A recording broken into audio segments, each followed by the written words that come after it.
allegiance to the flag of the United States of America and to the republic for which it stands, one nation, under God, indivisible, with liberty and justice for all.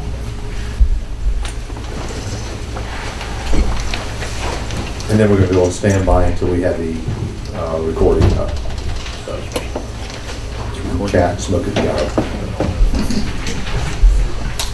We're recording. We are recording. Ready? Yeah. Okay, we can go. Okay. Okay, thank you. Good afternoon, everyone.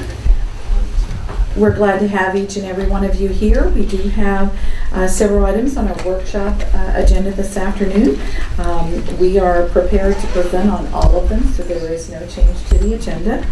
We're going to start with Sherry Owens. I'm going to invite her up to the table in front of us this afternoon, and I asked Mrs. Owens to share with you our comprehensive communications plan. Board members, let me give you some background on this. This particular plan is a requirement that each district have it for our SACS accreditation. And so this was one that we had a time frame that we needed to submit to SACS. And so we wanted to bring this before you. These are the items that are part of the standards in SACS accreditation. So I'm going to let Sherry Owens walk you through it. As always, as board members, this is how the district staff will operate. As board members, there may be some things that you want to do that are above and beyond. We certainly understand that. So I wanted to put it in the context of this is how district staff will be operating. Thank you. Good afternoon. What you have before you is a 2-year communications plan to help the district face the challenge of building and strengthening public confidence in our ability to educate students in a way that prepares them for college and careers. On page 2, you have a brief introduction that explains that communication, or listening to our stakeholders and building consensus and keeping the community informed, is key in our effort to build that public confidence. If we fail to communicate effectively, we create a void that's going to be filled with inaccurate information, skewed perceptions, and confusion about the important work that we do in support of our students. So for that reason, we want to be the first and the most reliable source of information about what's happening in our schools. We want our stakeholders to hear it straight from us and to trust that what they're hearing is the truth. On page 3, you see an organization chart that identifies members of our community. And it also defines our mission, which is to share information that will increase involvement in our schools and strengthen our connections with stakeholders, resulting in greater support of and confidence in the work of the district and greater opportunities for student achievement. We have 2 primary goals in support of that mission. One is to expand public participation in Lake County schools by strengthening partnerships and committing to being a trustworthy source of information. And 2, to build employee engagement. And we will accomplish those goals by focusing on the 7 key areas that are listed on page 4. The pages that follow list an objective, a strategy, and a success measure for each focus area. I won't take the time to read each one verbatim, but I would like to highlight a few specifics. On page 5, in the area of marketing, we want to create pride in the district, or strengthen the pride in the district that already is there. And we've already started doing that by using social media and our district website more effectively, primarily with the use of Facebook, blogging, and YouTube. We want to create a district video to promote our schools, and we want to be a more visible participant with displays and exhibits at community events. In the area of media relations, which is on page 6, we think it's important for us to develop and strengthen relationships with local journalists so that we can work together more effectively to get timely and accurate stories told. We have some really great stories to tell here in Lake County schools, and we can certainly tell our own stories using our own vehicles, but we recognize the importance of working with external media for a broader reach to make sure those stories are told there as well. We can do this a number of ways, but the 2 I'd like to highlight are, 1, submitting guest editorials to local newspapers regarding topics of interest, and also by being more thorough with our story pitches. The next area is crisis communications, and that is vital to student and employee safety. So it's something that our team takes very seriously. Many of the strategies here are pulled from the district's Emergency Response and Crisis Management Plan, which I'm sure you all have seen. But I want to call your attention to just a couple. One, we want to reiterate that the communications officer serves as the official district spokesperson for the release of public information in a crisis to ensure that we are consistent in our messaging. We also want to make sure that we have pertinent content on our website and social media pages. And we want to prepare internal talking points so that principals and other supervisors have accurate information to share with their teams internally. The next area of focus is community relations. And this is where we build and strengthen relationships with parents and volunteers and other community stakeholders. We plan to do this by continuing to recruit, train, and retain volunteers in our schools. And we want to try hosting an LCS University session once a year for parents and others in the community to learn how the district works and how they can support that work. And the thinking is that this could be modeled similarly to the Orange County Schools Parents Academy, which I'm attending on Saturday and taking copious notes. When we talk about our stakeholders, none is more important than our students. And that's why student relations on page 9 was identified as another area of focus. While we want the public at large to build confidence in what we do here, it's just as important, if not more so, that our students share that confidence. So we aim to do this through face-to-face student forums, online dialogue sessions, and by helping schools and other departments with their internal communications plans. Employees on page 10. This is an often overlooked stakeholder with companies and with public entities when they talk about communications, but we recognize the potential for each Lake County Schools employee to be an individual ambassador for our district. And as such, we want to make sure that they are well informed and that they are engaged. We can build that engagement through Ask Me Anything sessions with the superintendent and other key leaders, by expanding employee recognition programs, and by offering more opportunities for employees to volunteer in the schools. We also want to launch a quarterly e-newsletter to celebrate our employees internally. Lastly, on page 11, we want to be a resource for strategic communications coaching for district leaders so that everyone feels comfortable communicating with parents, students, the broader community, and when appropriate, the media. We can do this by providing key messages, talking points and scripts, conducting PR for principals sessions, and by leading media training workshops for school board members and administrative leaders.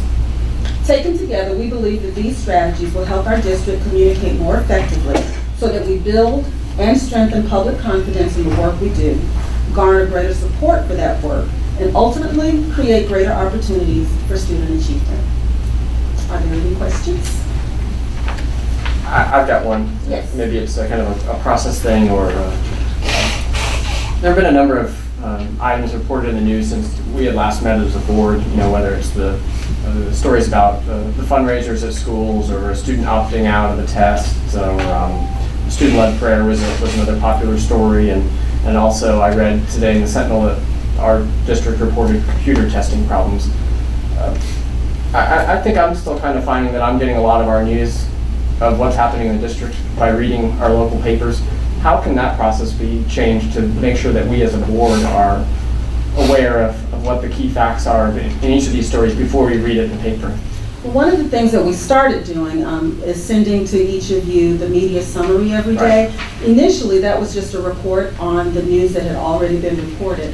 Here lately, we've added media inquiries so that you know the questions that are coming to us before they are included, before they are published or broadcast. Perhaps we can go further, and instead of just a bullet saying that Channel X called and asked X question, perhaps we can fill that out a little further and let you know what kind of responses we've given, who else we think that they may have talked to, just to give you a broader sense of what may be coming down the road. Another thing, we monitor social media, the Facebook pages, not only our own, but others that talk about things that are happening in our district. I have not been including those in the media summary because, frankly, a lot of the information that's there cannot be substantiated very easily and quickly for me to give that to you first thing in the morning. Right. But if you think it would be helpful to include just an overview of what we've noticed on social media, we can do that as well, so you kind of have a heads up of what may be coming down the line. I would say, or I would applaud the direction so far that those media summaries have taken, because, now I like the addition of what the inquiries are. I appreciate you all doing that, because then that kind of gives me a little heads up. Okay, when somebody calls, they might be asking about one of these topics. Sure. But you're right, that I don't know that it goes deep enough to tell me what are the facts of that case, or that story. Okay. So I understand, and they might not call on every one of those stories, but at least, so I know, what are the facts behind this fundraiser, and so on and so forth. It's just, or, instead of each one of the 5 of us potentially calling somebody from the district and saying, can you give me the scoop on this and this and this and this? Right. I think that'd be helpful. I think that's been a very effective avenue for all of us, because many times we get we are alerted to the topic at the district when we get a call, because we may not get the first call, we may get the call from the media.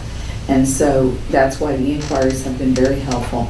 And then Sherry Owens, is actually finding work. She's actually reviewing it or getting staff to do the actual research to find out what is this about. Not all the time that's the case, but frequently it is, more frequently than not.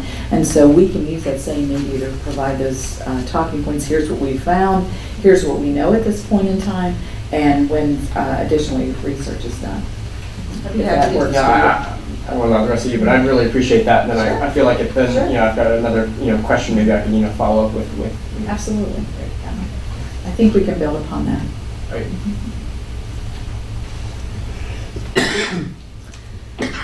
I just want to say this is excellent. You have thought of all the different audiences and the groups, and you've got strategies for each one of them.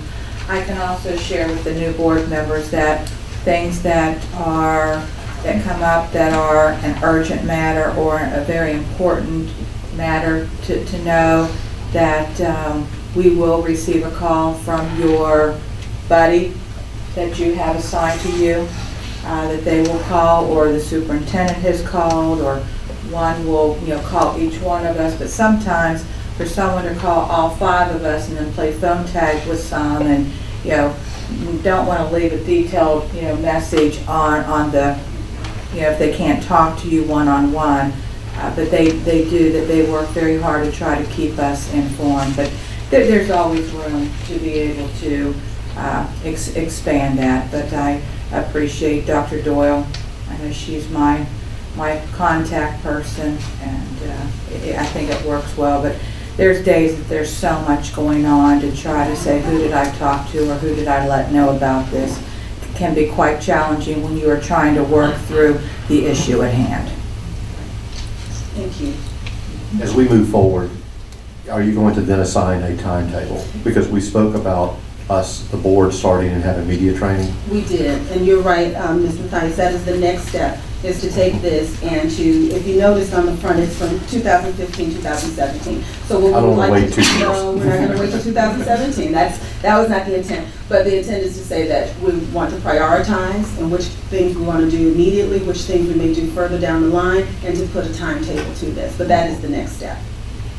I believe that there is a desire from the media to be part of our school system and report the best that we have going on, and that the idea that we can begin to embrace them and bring them into our schools and see that hard work, the sooner the better, in my opinion.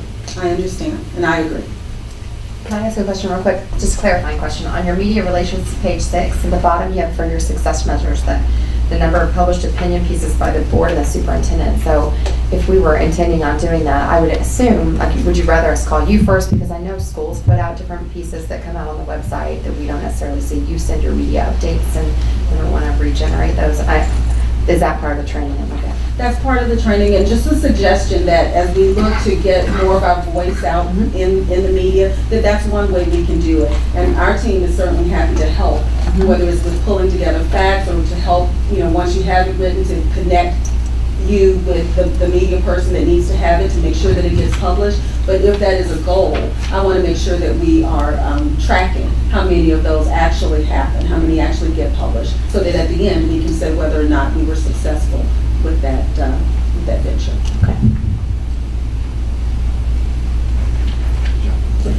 I'd like to really thank Sherry Owens for her work on this. She has been instrumental in the time period that she has been with us, starting January the 1st. She's walked in. She has been a delight to have working with us. She has assisted us in many different ways. She's already started media training with many of the staff members individually, doing one-on-one. I appreciate the insight that she brings. I appreciate her ability to guide us in the right direction, to get information out, and to be able to do that in a very timely manner. So thank you very much, Sherry, and nice job on the communications plan.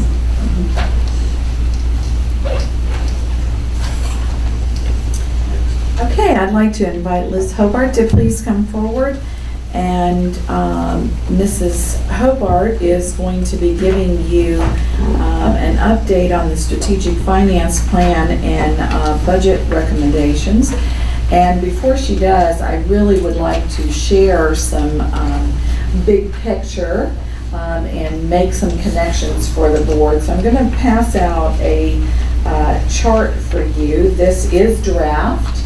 As our team is still working on this. But when you look at, if you'll remember, we had a similar graphic to this, which I called the wagon wheel, if you will, and had the spokes. And at the very center of it, you need more, there's an extra one. You'll see the C2 instructional framework, which we are in the process of updating that. That was a 3-year time frame on that strategic, that instructional framework. And then we went and moved to the strategic finance plan model, where we designed and developed and identified instructional priorities. We also knew, and this all started with Race to the Top, then came to the strategic finance plan, but we had some instructional priorities that were done and designed, and we had a new evaluation system coming on the horizon for teachers and leaders. We also knew that we were moving in a way with technology and bring their own devices and how that all fit together. So this model, if you look at it, you'll see at the center how we're transforming teaching and learning, and that the C2 Ready Instructional Framework is really at the heart of that. And you'll see each one of these is a year, if you will, and they all work together. And even though they may not be side by side, that when one year changes, it affects all of the other categories around there. So you're going to see the instructional priorities that are at the center and critically important to us transforming teaching and learning in the state of Florida, and particularly in Lake County, and how that impacts our students. So when you see up at the top, you'll see the talent development pipeline. Obviously, when we develop talent, and we want high-performing people in our system in all areas of employment, particularly in the classroom, particularly those people that directly touch students in the classroom. So therefore, you'll see the teacher induction and coaching framework there.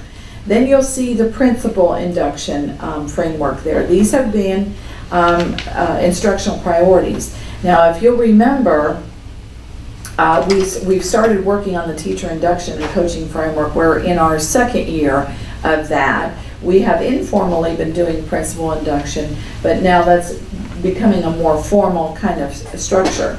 The research that is out there shows that the two highest priority in changing and transforming student achievement, 1, the teacher, 2, the leader.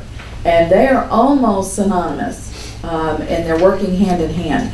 And what we have discovered with our teachers that have been working on the personalized learning, some of the new initiatives that are out there with technology, with some of the other types of instructional strategies, they have taken off. And with ESET 2, our teachers have taken off with this new professional learning model, with lesson study, with the Literacy Design Collaborative, with DBQs, which are the document-based questioning, all those initiatives with the professional learning communities. Teachers are running with it.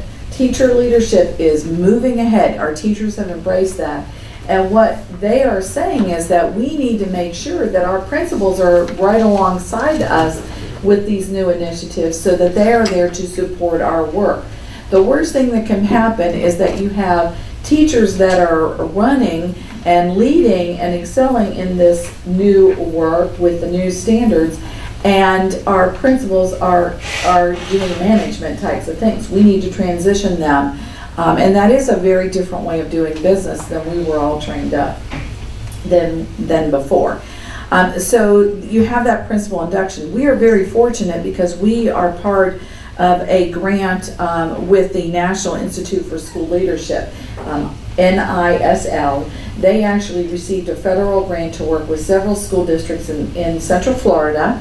We are one of them, where they're actually looking at middle schools and leadership training, where we're going to be part of that. And so some of our principals will be able to be part of that training. They actually have done some studies, and in Massachusetts, they did a study with this training module in 38 elementary and middle schools, and they found that those schools that had this kind of support and training actually had higher achievement in both math and language arts than the schools that did not have, because it was a research-based study. So there's a lot of different things there. Wallace Foundation has just put out some research. McCrell is also. Then you have the program evaluation and innovation. You're very familiar with this area. That's where our IPD, our tool is for innovation and evaluation. You're also going to see the personalized learning for teachers and leaders.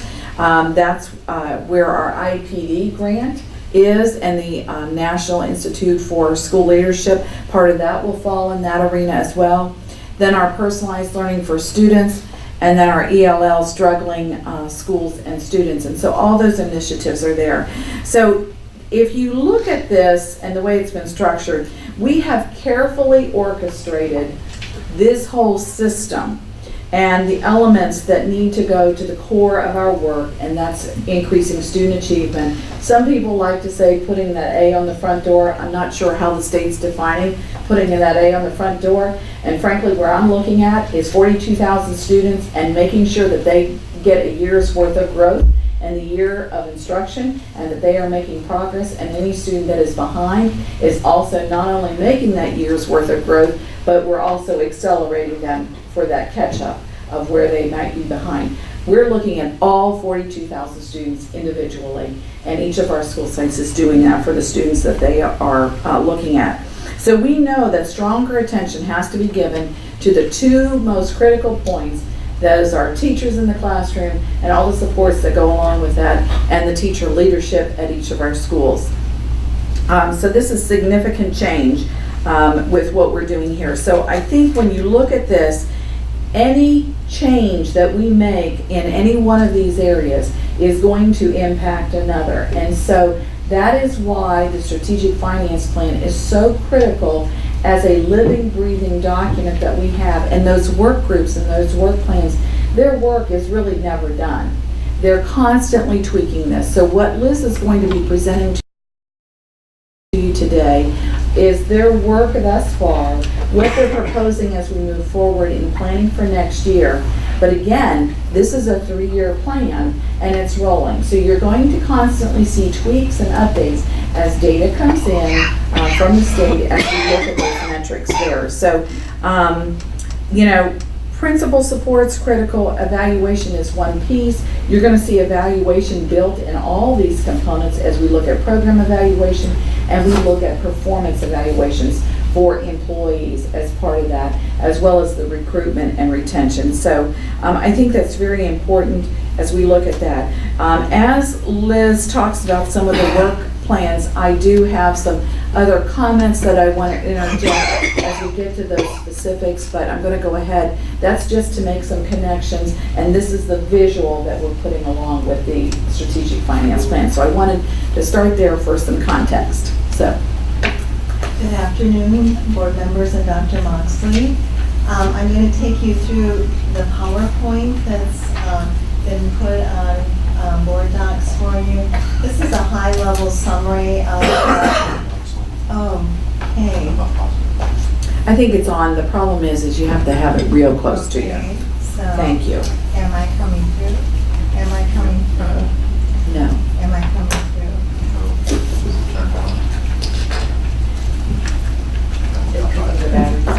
Test? There, okay. There you go. Okay, I'm gonna try to keep it close, remind me if I veer. So, we're gonna use the Strategic Finance Plan PowerPoint as a very high-level look at the budget recommendations that you have in very detailed document form. And I will refer to this once to give you an overview of the detail that's there, but we'll go into specifics as is needed. So first we'll look just at an overview of the Strategic Finance Plan. And this is a recap, just reminding us of this important work. Our theory of action all the way along has been aligning resources to develop highly effective teachers and leaders and support key initiatives that will advance the goal of developing C2 ready students. And this process has really reshaped our budget process. It's a strategic realignment. We haven't had a 3-year projection before this, a 3-year plan, and rolling it forward, it makes sure that we continue the work that we've identified as being so important and consistently do that. So I'm going to take you forward then to look at what in January you approved as our 2016 through 18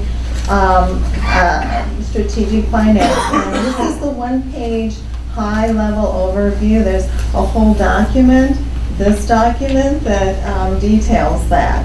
And it's very available to you for reference. On the left side, we look at the places that we're gaining savings, we're going to realign funds from.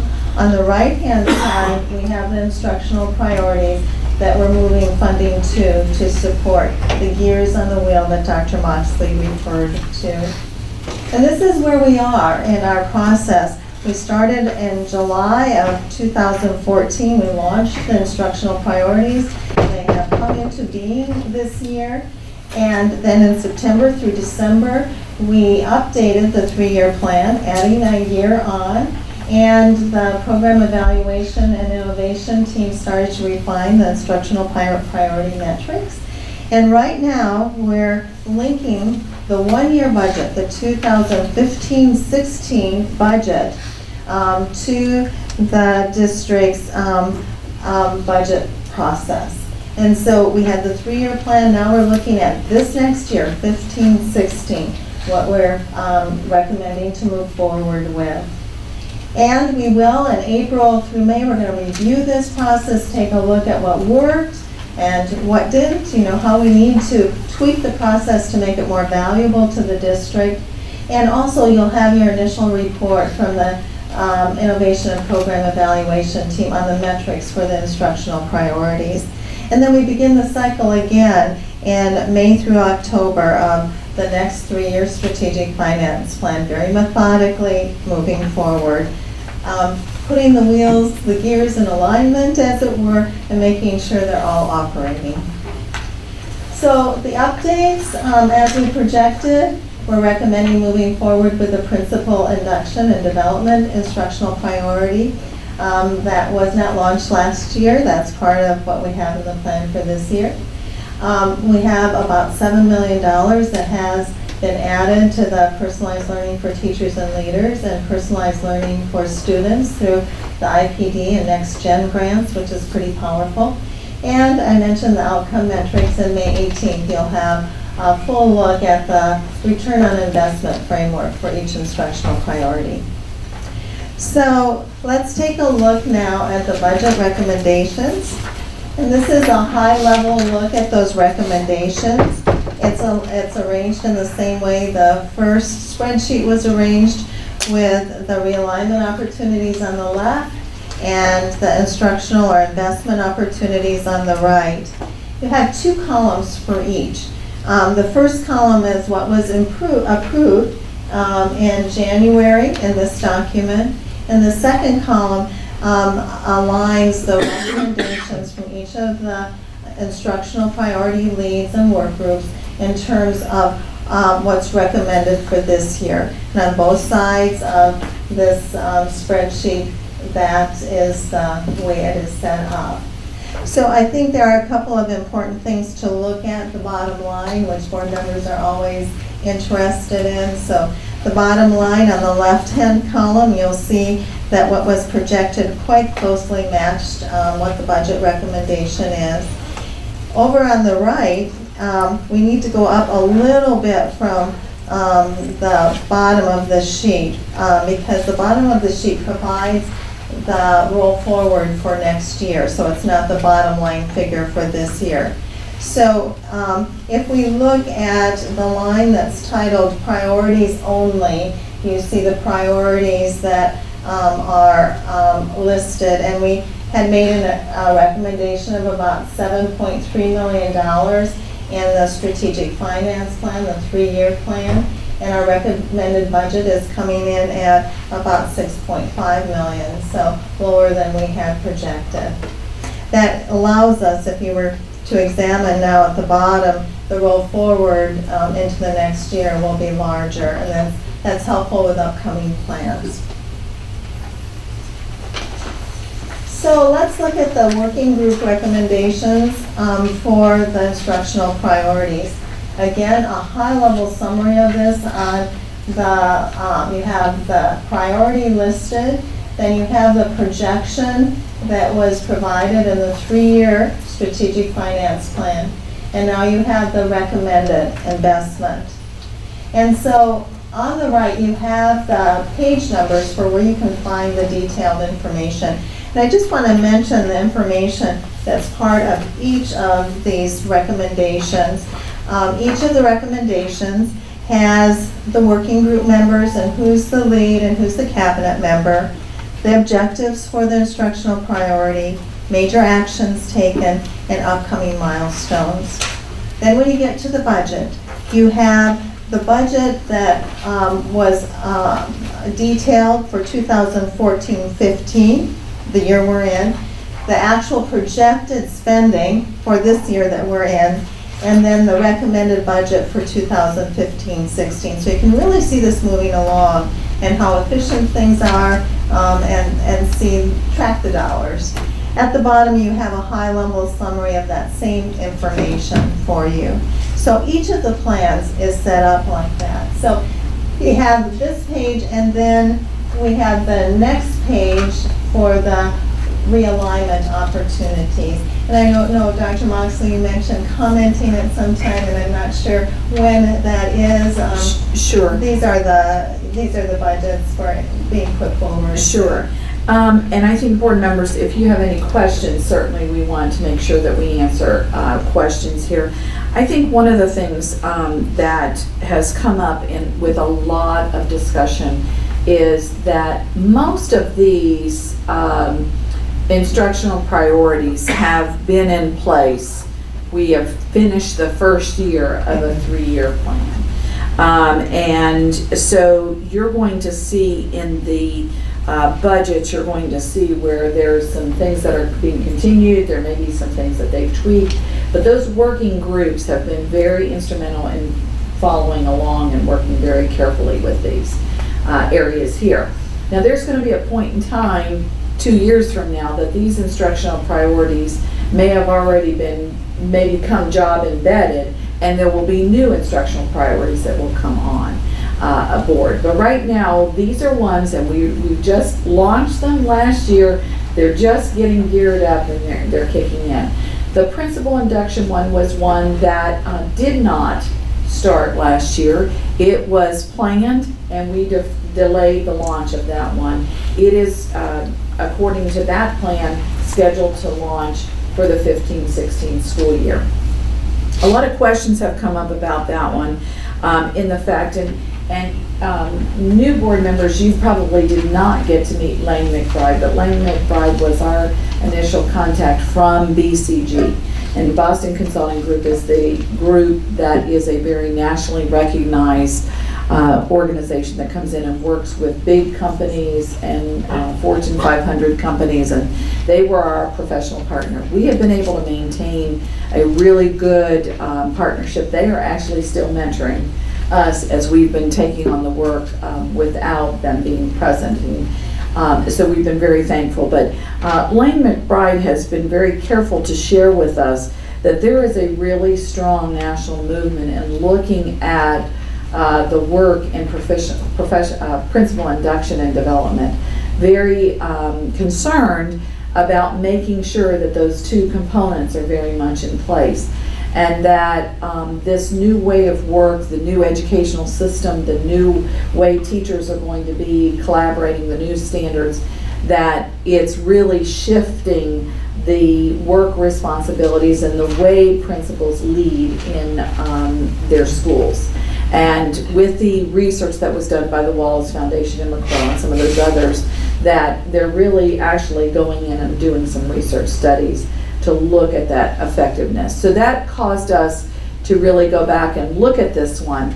I know that there are some very valid points, and I believe, Mr. Dodd, you've raised some, and some, and maybe even Mr. Mathias, that if a principal comes out and they're trained and they've got a master's degree and they're going into the classroom, they should be ready to go on the job proficient. And I totally agree with that concept.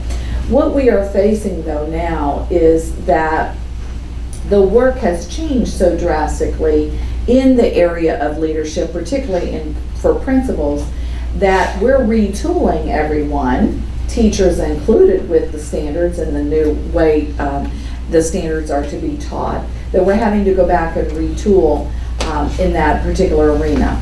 In Lake County, one of the biggest areas that we have is that ultimately where we want to be in this process is that if I am evaluating this group of principals, not only should I be evaluating, but I should be developing that person as well. Now, there is a philosophy that you shouldn't be mentoring the person if you're evaluating them, that they should be separate. There is also the philosophy is, if you're the evaluator, it's your responsibility to mentor and develop. So there's a real fine line there, philosophically, and everybody has a different philosophy on that. If you want to create a real safe, open communication where I can say, gee, I don't understand this, or I really messed this up, you may not have that with your evaluator if they're going to come in and say, well, gee, I didn't notice that, but now that you brought it out, okay, and I'm going to mark you down on that. So, there is this evaluation mentoring thing. Ultimately, where we want to be with our principals is that there is a very strong partnership of collaboration between the person that is assigned to evaluate that person and the development of that person. That's ultimately where we want to be, and I think that supports with what what you're saying with it, that it's one process, one seamless process. The problem that we're facing in Lake County right now is we don't have the capacity to have a model like that that's a peer model, because evaluation is only about 10% of the evaluator's pure job. For example, we have 3 chiefs that are doing all the principal evaluations, but that's not their full-time job. So they're evaluating, but they're also running a whole division with all these other direct reports. So evaluation is about 10-15% of their job, so they're not able to do, because of the sheer numbers, the sheer volume. This principal induction is an attempt to get closer to that model, because through this particular process, what we're looking at is we have the 3 chiefs. We also have 1 elementary director, Carmen Arnold, who has picked up some of those evaluation pieces because of her background and her level of expertise. But through this plan, you can actually start to pull in the mentoring piece and infuse that with the evaluation piece. This particular model, while it's talking about the mentoring piece, this individual can also start the evaluation process that will then, the ratio of district administrator to oversee and evaluate principals can now be reduced to expand the capacity to start to infuse the mentoring along with our other chiefs that are doing evaluation, as well as doing some real direct mentoring with principals that are brand new, that have never walked in the principal's shoes as well. They wouldn't evaluate those new ones, the other people would, but they would be the mentor in those, but they also would be an evaluator in other situations. So it would help to move us closer to that arena. So I just wanted to be able to share that piece to that section. I've got a comment, I guess, in regards to this, and maybe a question, whether or not there'd be any sort of development pushed through the district for the assistant principal so that they're ready to step into a principal position. After I saw this, and we had our conversation on Thursday about it, I asked a couple of principals, I said, why do we need this? And the answers were pretty consistent that throughout the county, it's hit or miss whether or not the principal is developing the assistant principal. That some principals in the county are very hands-on and don't give them the APs very many opportunities to understand the trade before they step into the real job. Whereas other principals are considerably more flexible and willing to develop the AP so that they're ready when they step into the job.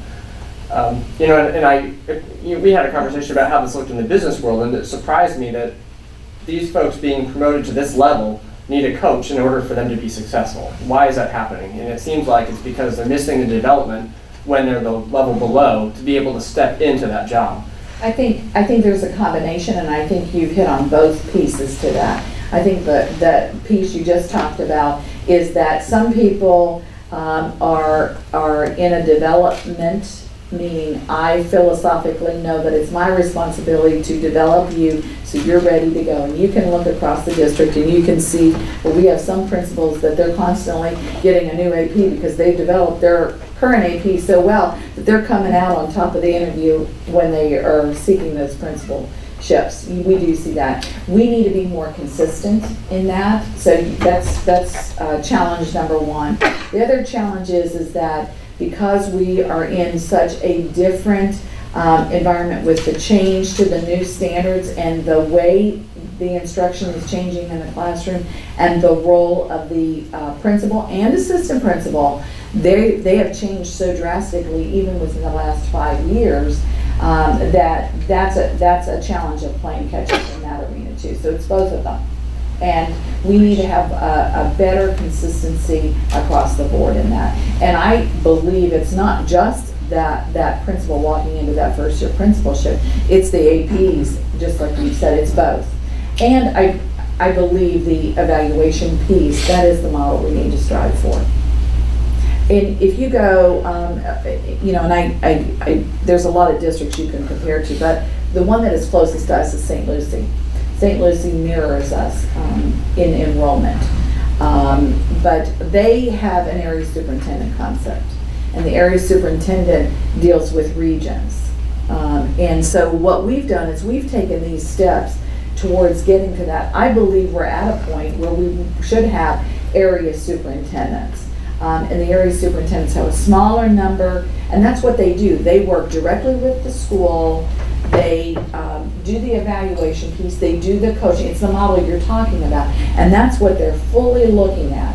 Whereas in our district, we have not been able to stretch to those area superintendents, so our chiefs are having to run a division and do an area superintendent role as well. That's why if you go to some other school districts, you will see maybe a deputy, and then you'll see division chiefs, and then, or they'll call them assistant superintendents, and then you'll see area superintendents. And the area superintendents are doing that evaluation piece, they're doing that mentoring piece, and they're doing that school day-to-day operation things, all in that system. That they're reporting directly to the deputy. The chiefs are running their division and looking at the departments and supervising departments and support that is sent out to a school. Right now, we have a chief of administration who has school principals in that lineup, who does those school day-to-day things and is coordinating the leadership development piece, but is also running policy, legislative, safe schools, student services, strategic types of planning kinds of things in addition to doing those other things. So this is another step towards getting to that area superintendent type of concept.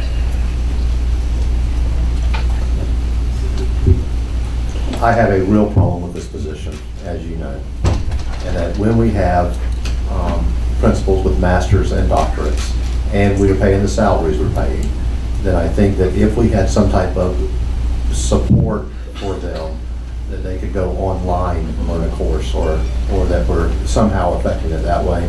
But to create a position at $130,000 a year, I cannot and will not support. And I do believe that where it starts is with our assistant principals. And to have that mechanism where we are actually training them to take the leadership role, maybe that's where we ought to be focused, but not on this position. Sorry. Have we even looked down, have we looked down into the pool? I mean, I know you guys are developing the assistant principals, the principals, but have we now changed the way, the pool process for people that are even candidates for the assistant principal position? Two questions there. One, change the pool process, not necessarily the pool process for application, but what I think you're looking at is the development and the training that is required of assistant principals and the training that's required as part of that process. That all is being updated. And this position would be in charge of the pathway to leadership, which is all about creating the steps to get to stellar principal. So that is part of the positioning of this person, so that we anchor this person in the system. There's not been really a strong enough anchor to see all of those cogs fit together smoothly and to focus. I think the other dilemma that we have now in here, this is the work of the work team. What we have not had in this district that I believe it has created a major challenge for us is nowhere do we have someone that is focused on leadership development. And in most districts you will see an individual that is a district level administrator that is focused on leadership development, be it APs, be it the pool process, be it potential candidates that are in the pool but don't have AP positions that are still getting updated, because you can sit in a pool and not have recency of experience, and then all of a sudden it's your turn for your position and you don't have recency. And if you have not had continuing training on all the latest updates, then you're behind. And so, that's where I see a gap, because we've had people, the pathways, that is infused in HR. Then there's some pieces that come out of professional development. We've never had it reside with one owner.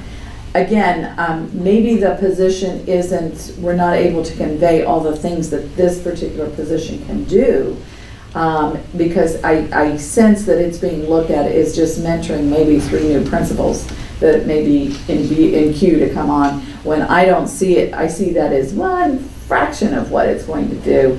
I see this, so maybe it's someone that owns leadership development, but this particular position was going to own that pathways, the leadership, so it would be owning the people that are in the pool process. They would be looking at developing your APs. It would be working with your brand new principals.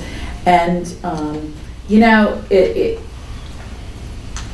I'm sitting here saying I've been through a doctoral program, but I'll tell you what, until you hold the seat, you don't realize what it's like to walk in those shoes. We have outstanding APs that are prepared and they're ready to walk into principalships. But I will tell you, their first year on the job, it's like anybody else, any position you go into. It's brand new, and they have so many different responsibilities that 10 years ago principals didn't have those same responsibilities. So again, maybe it doesn't need to be principal induction and development, is leadership development, and the induction is a piece of that, when in essence the way it's framed here, it looks like that's all they're going to be doing. And that's what I would like you to go back and maybe rework that part, because what it's showing here is what you just said. It looks like it's just mentoring a few people. But when you figure that we have 45 schools, and we have 45 principals, and we probably, well, some schools have 3, 4 assistant principals, some have 1, some have instructional deans. So there's probably maybe, well, upwards of 200 people that are APs, AP1s, AP2s, instructional deans that would be in that pipeline to be able to move up. And I know a concern that we all have is how many principals we have that are in the drop program. How many are going to be retiring? I think we have 3 retiring this And the year. Well, the national average in 5 years, 40% of principals will retire. And when we projected the drop situation, plus, every year you have 1 or 2, we start to approach those statistics. I would hesitate to say statistically, but when you start adding it up over the next 4 years, we look 4 years ahead, it was pretty dramatic. When it adds up over time, it doesn't sound like much, 3 or 4 a year, but you look at that transition over time, we start to approach that kind of percentage. Well, and it's the change that occurs in any school when their principal retires, or if their principal is promoted and moves to another school or into the district or into another position. And professional development is for every one of us. The day we think that we know it all is the day hopefully we're retiring. Because it's constantly changing. The legislature changes every single year. There's new demands, there's new mandates, there's, and what you can have at one school, you have one demographic, of students. Another school, it's different. Another school has a combination of the two. So to ever think that any 2 schools are alike, they're not. And so some principals are more challenged and they're day-to-day than another school, because what happens that day? I know I've been in some of my schools and, before the day starts, something happened on the bus, something happened on the, out in the quad area, something happened in first period. Parents are calling, what are you going to do about this? This needs to be fixed.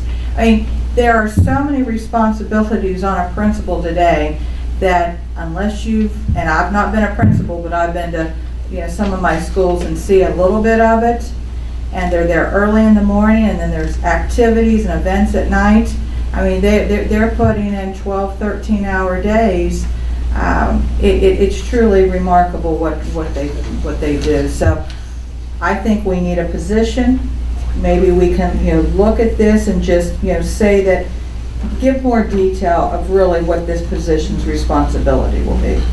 I think Lane McBride really challenged us to really look at the research base, that the highest leverage points of districts moving student achievement were development of teachers, development of school leadership. 2 areas, and we have made great progress in the area of teacher professional development, with the personalized learning, with the talent development pipeline, all those things, and the partnerships that we've had. Principal development and leadership has been something that has not been structured, not been formalized, and we see some gaps, and that's why this one rose to the table that it is. Can I ask a question, and I have a comment too? How often, these are work groups, and we have leads on the project. How often do the work groups meet to discuss these initiatives? It really depends on the leadership of the team and what's happening. This particular, like the principal induction and development team, met several times to put the plan together for this year. And then when it launches, they'll meet again to watch over it. But it really varies from team to team. There's not a prescriptive element to it. So it's kind of, when is their business to be done? I do see the cry for leadership development. I have seen it at the supervisor level as well. We had a group of principals that came in. This was 4 years ago. The standards started changing 8 years ago with 2007.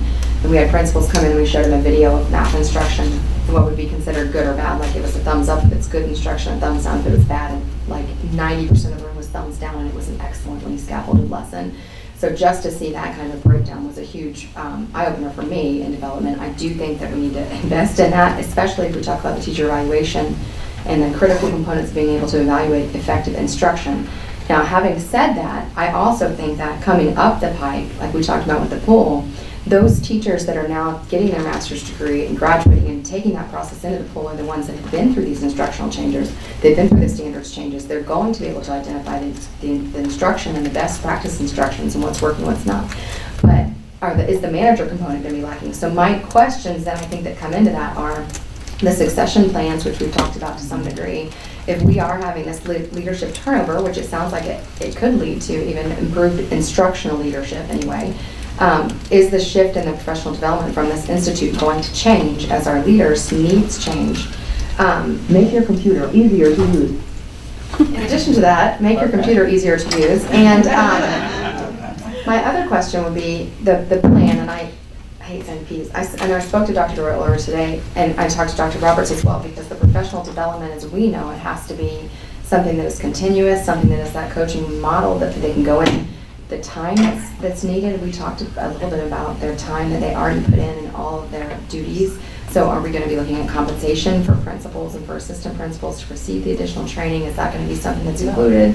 Is it going to be ongoing? Is it going to be sustainable? I know it says principal on assignment, but you just talked about how we've never had somebody that's really been embedded in that. But to be embedded, I feel like it needs to be a position. So it's just, there's a lot of questions that It may need to be further clarified for you.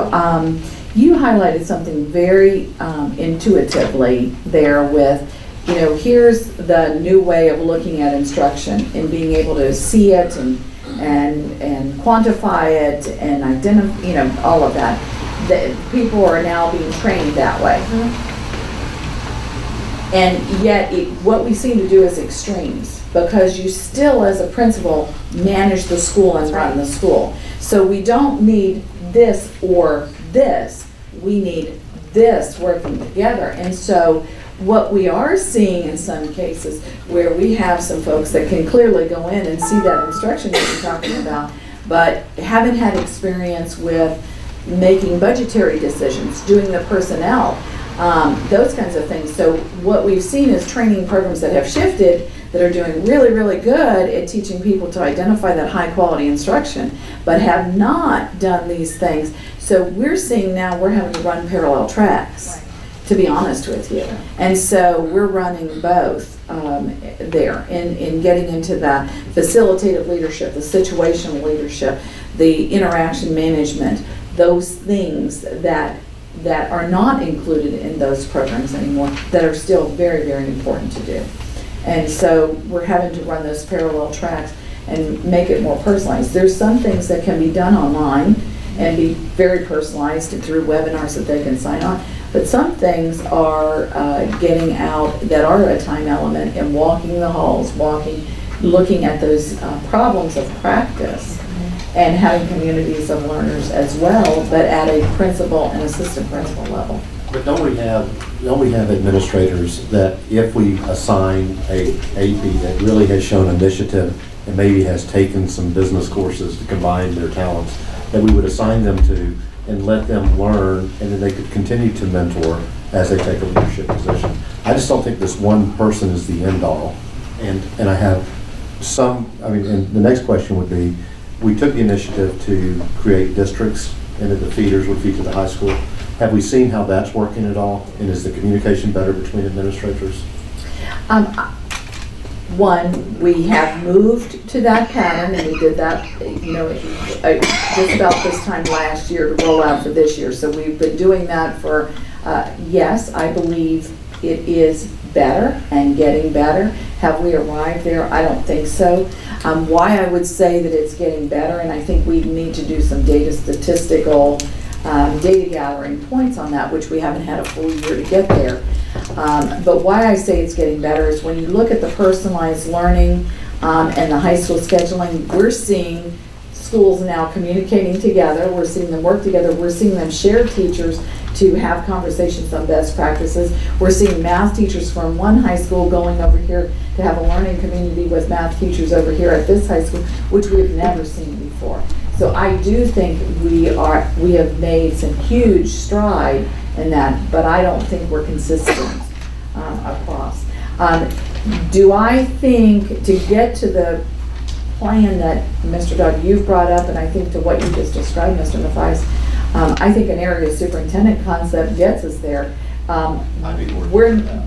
But the reason I'm saying that is that would be asking for 3 administrative positions to do that. That's why we're asking for the one to move in that direction, because I think eventually what you're going to do once all these pieces have come together in our build, we'll be streamlining in some other ways and repurposing some positions.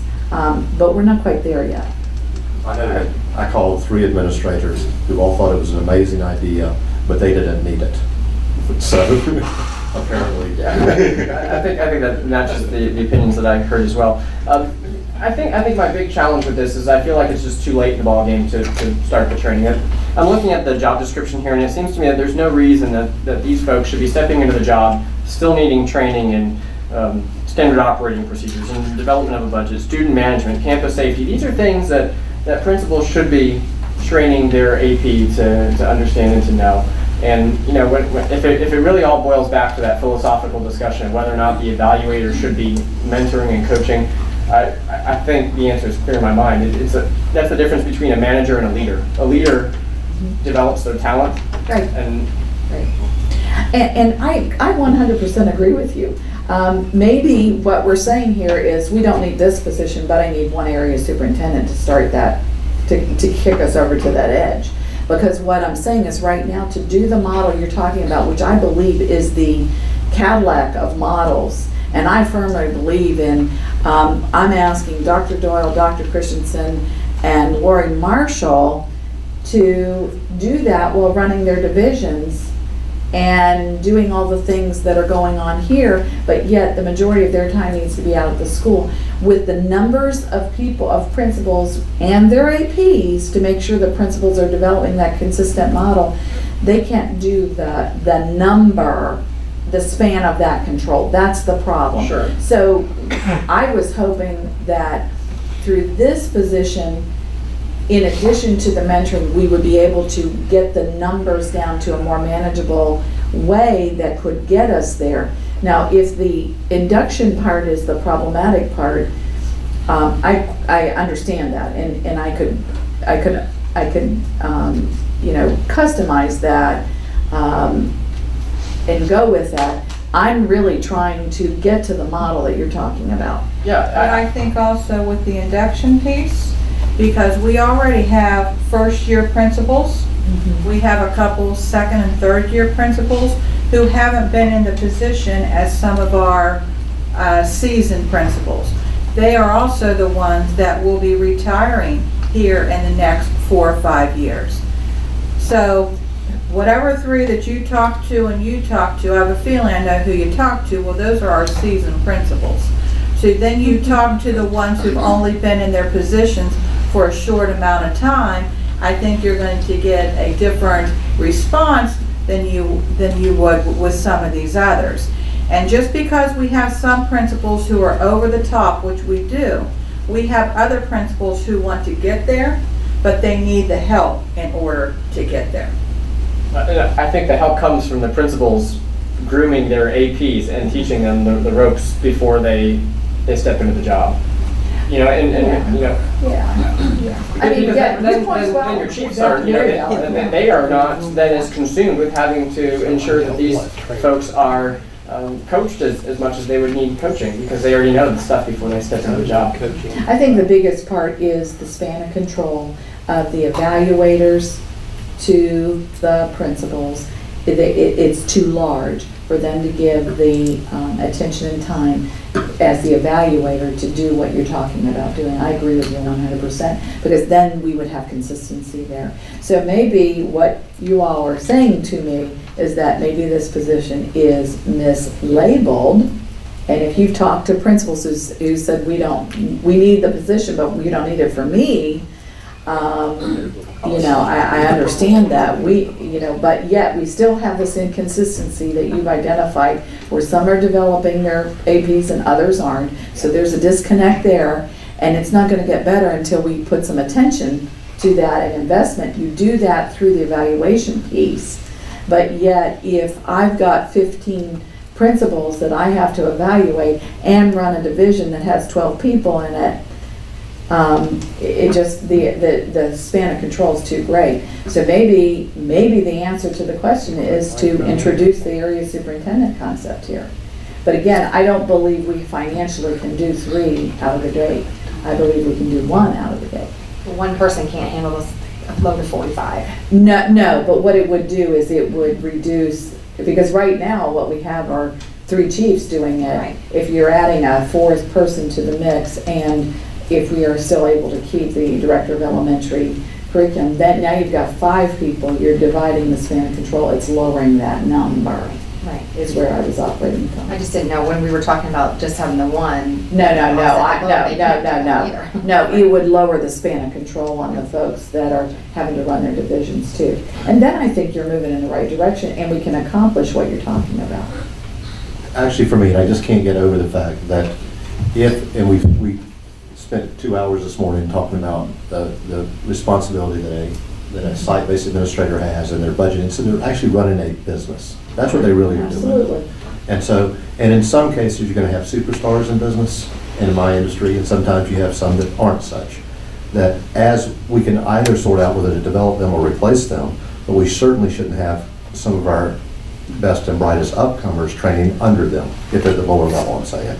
So we ought to begin to focus on those high-performing administrators, and that's where those that show initiative, if you were an AP and there's some courses, again, I'm a little bit of fish out of water here with how you advance in y'all's world, but in my world, you would go and you would get the education. You'd be looking for the experience, and you'd be showing real leadership. And if we had administrators that are taking support courses, if you will, that hone their skill, that they would be then the mentor for someone who's maybe not quite as strong. I just don't think we need this position for that level, is all I'm saying. Now, if we looked at a different model, I'm going to go ahead and say it now, then I would look at a model where we had a deputy superintendent, that we had someone who was over this matrix that we're looking at right now, and that could provide that, in this particular case, top-down sort of development and evaluating. That would be, and would be feeding from this matrix that's already in place with 4 of our chiefs. And because I just don't see someone with a doctorate or masterate needing day-to-day development. I just can't get my hands around that, I'm sorry. Well, that position will cost us more than what this position will cost us. So if we're willing to put, more money to a deputy, person, then that's one way to go. But to have someone at that level, to think that we're gonna pay them, less, we're not gonna get the most qualified person for that position. And if we're just looking for warm bodies to fill positions, that's not the answer either. And in every school district, they call it a little different. Right now, my deputy is my chief of staff. And so in school districts, many times you'll see a chief of staff and then coming down, or you'll see a deputy and coming down. In Orange County, they have a chief of staff and a deputy because of the 2 tiers, and then they have chiefs there. We're just not as large as in Orange County for that kind of model. In our arena here, I've stayed with chiefs because I wanted the experts in those and the expertise, and we were small enough for that. But what the problem that I see right now in our district is that we have chief level positions. In essence, they're all acting kind of as a deputy, but they're flowing to me. And so there isn't that layer of superintendent, then deputy, and then experts. I want them all, I've wanted to have that touch for that experience. But what's happening is I've had to put that overlay, that area superintendent, on those that have the academic background. And that has become problematic. When I sat in the assistant superintendent for school administration, which now happens to be chief of administration, I had 35 principals I evaluated and ran HR and was the chief negotiator. And I'm going to tell you, evaluation wasn't done really well because I was spread so thin. That was when we first introduced the executive director for HR and employee relations, so that I did not have that day-to-day oversight of that. I had someone doing that, but still a span of control of 35 school sites was too much. I could never get to that mentoring, I could never get to that development piece of it. I am concerned that with the amount that is on school districts now in today's, now that was 10, 15 years ago, to do those divisions and do the number of evaluations, I am concerned we never can get to that mentoring piece. But we could if we reduce the numbers per the ratio. And maybe that's a better way to get to it. But right now with the matrix that's set up, each of your chiefs has 8 schools, 8 to 10 schools? Isn't it? I thought it was like 10 to 12. 10 to 12. And you're in that mentoring, actually, from what I've seen with the Leesburg model, and talking with Dr. Gladowitz, is there's real collaboration now between not just the other elementaries, but middle. I mean, there's this total up and down thing going on. Right. That seems really exciting to me. Right. And you evaluate them once a year, right? Well, now actually the new model, they're out there monthly. Every month. Mhm. So They may not 10 do days it. a month, you Yeah. roughly are going to be with somebody evaluating. 10 days a year. And that's Every month, 10 days out of a month. During the testing And period, the Yeah. evaluation. I'm sorry. maybe I must- Yeah. that month, during the testing period, we're not out. But every month, we're at school. They do. Not all 10 of them, maybe 1 or 2. No. All 10 every month. I do 12 every month, except those. Right. They do monthly visits or monthly conversations. And that is a Yeah. formal evaluation where you're getting. It is part of the evaluation process. They're not doing a formal document that there's, at the end of the year, there's 10 formal evaluations. Right. It is a component. They're monitoring. They're checking on where they are with their deliberate practice. They're looking at where they are with their academic improvement plan.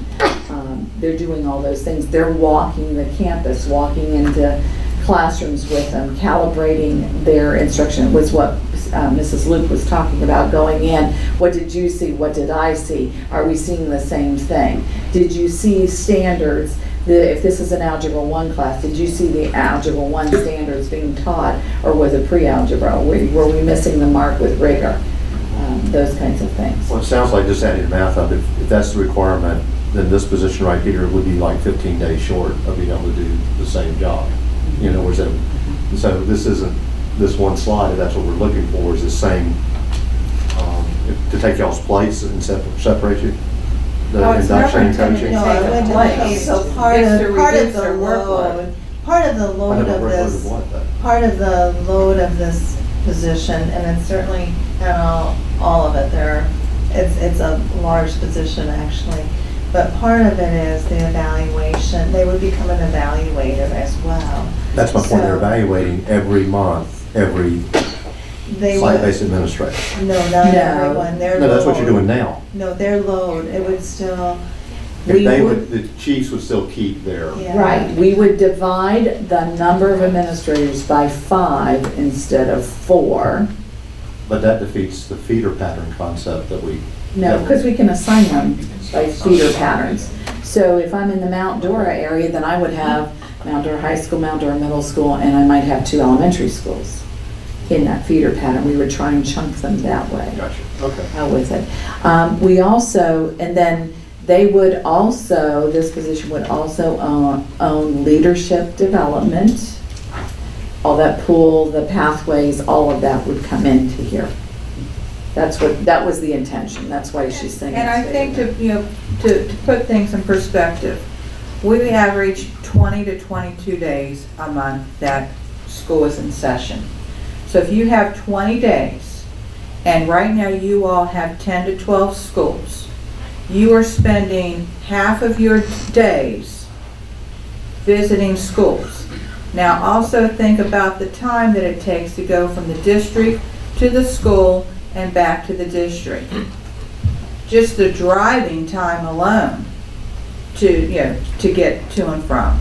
Then you may need to be at one school longer than you're typically because of what's happening on that day. So by adding this other position, now they may have 7 schools instead of 10 or 12.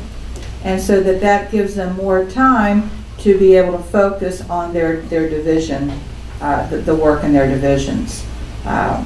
So if that helps to, put it a little more in perspective. I see Mr. Bell. I'm still at the point where I think if you, let me ask this question. Is a component of the principal's evaluation how they develop their APs or their direct reports? Is that any part of that? Yes, It is. Dr. Yeah. It is. Yes. So then how are their principals not developing their APs? Because I feel like if the principals were adequately developing an AP, then boy, that removes so much of the work at this point. I think it's like waiting to 3rd grade to start teaching them how to read when they're about to take the state test. No, you start much earlier than that.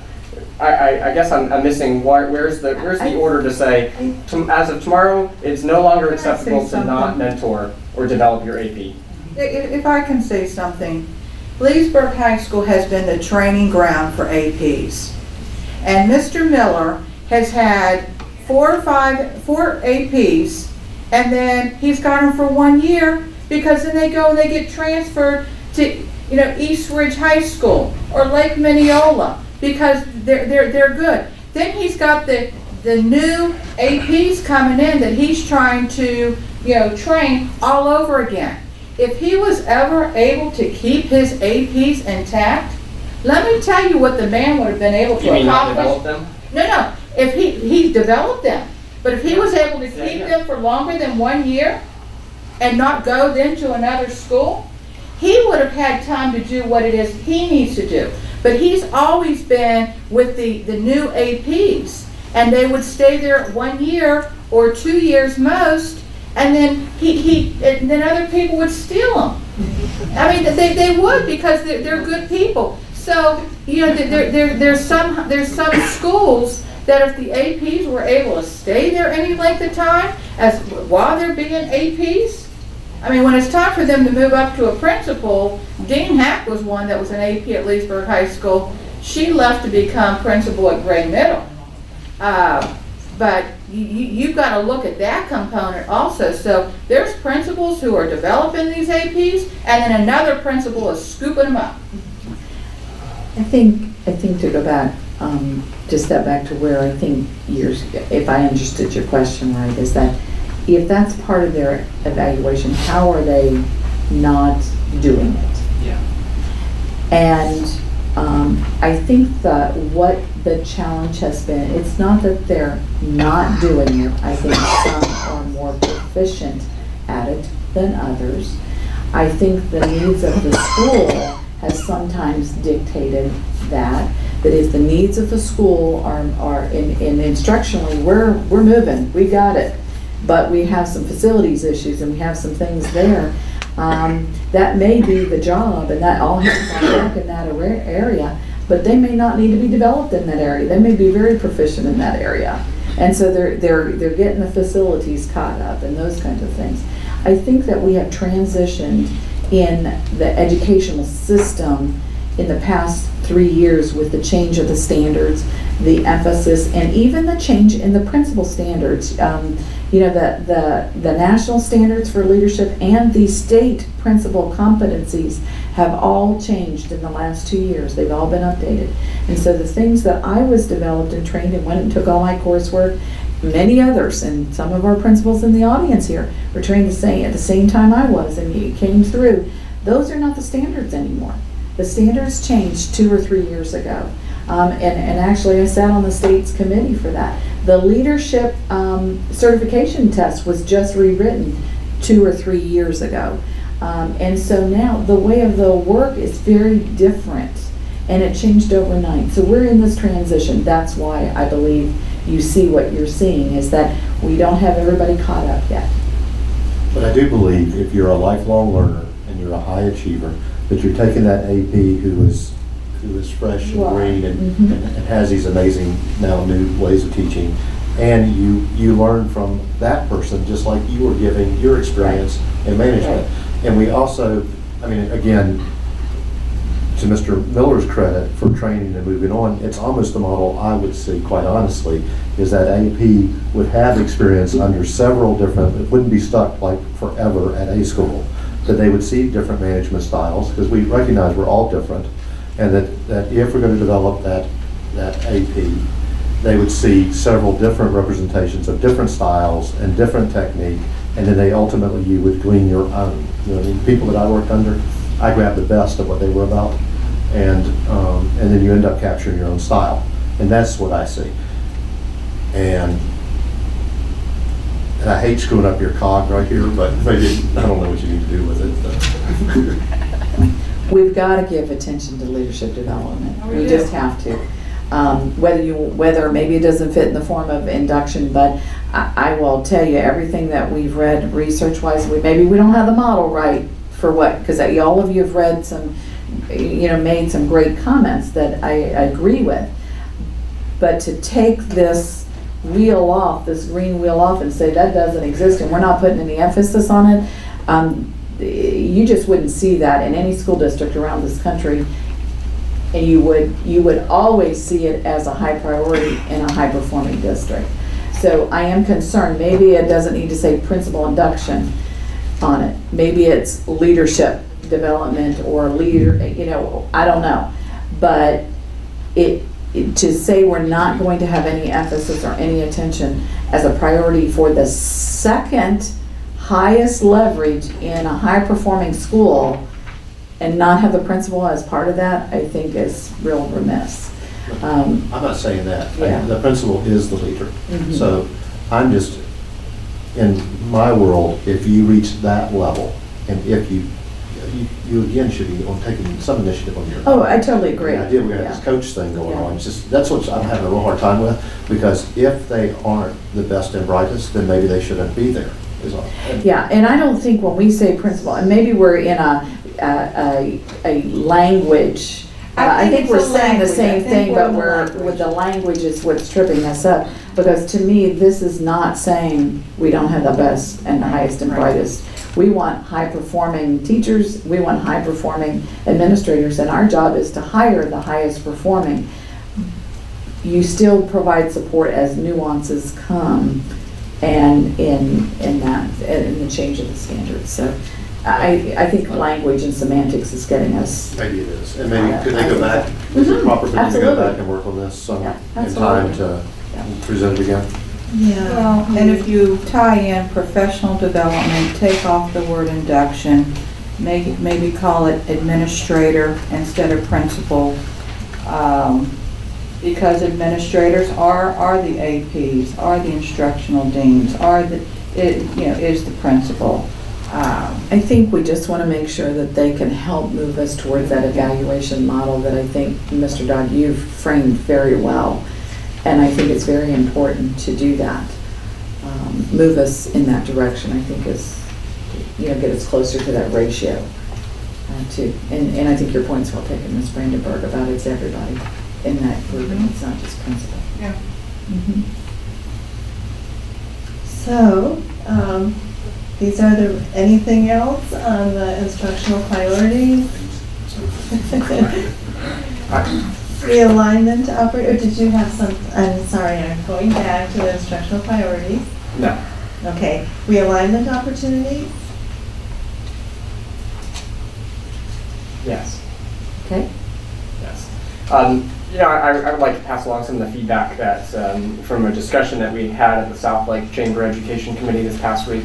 Sure. In regards to guidance counselors, and the overall sentiment in the room as to that ratio being already too difficult for a guidance counselor to really understand the students and help prepare them for a college-bound track, if that is what is, destined for that student or career track.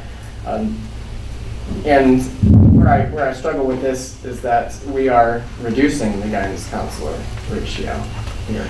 And so when you look at that figure, that is merely bringing into equal alignment across the district in terms of the ratio of students to guidance counselors. There was really it wasn't parallel in the school, so it was, I don't know, fairness is a good measure, but that's what that represents. The guidance counseling work group, in fact, it will have a report for you. It's due June 30th. And the whole researching behind that has been very interesting. One thing that we have asked them to come back with, and it's not been available earlier, they have to research this, is the counselor-student ratio at elementary, middle, and high school in comparable districts in Florida. We just had an overall guidance counselor ratio. We didn't know if that was elementary, middle school, high school, how that differs in districts.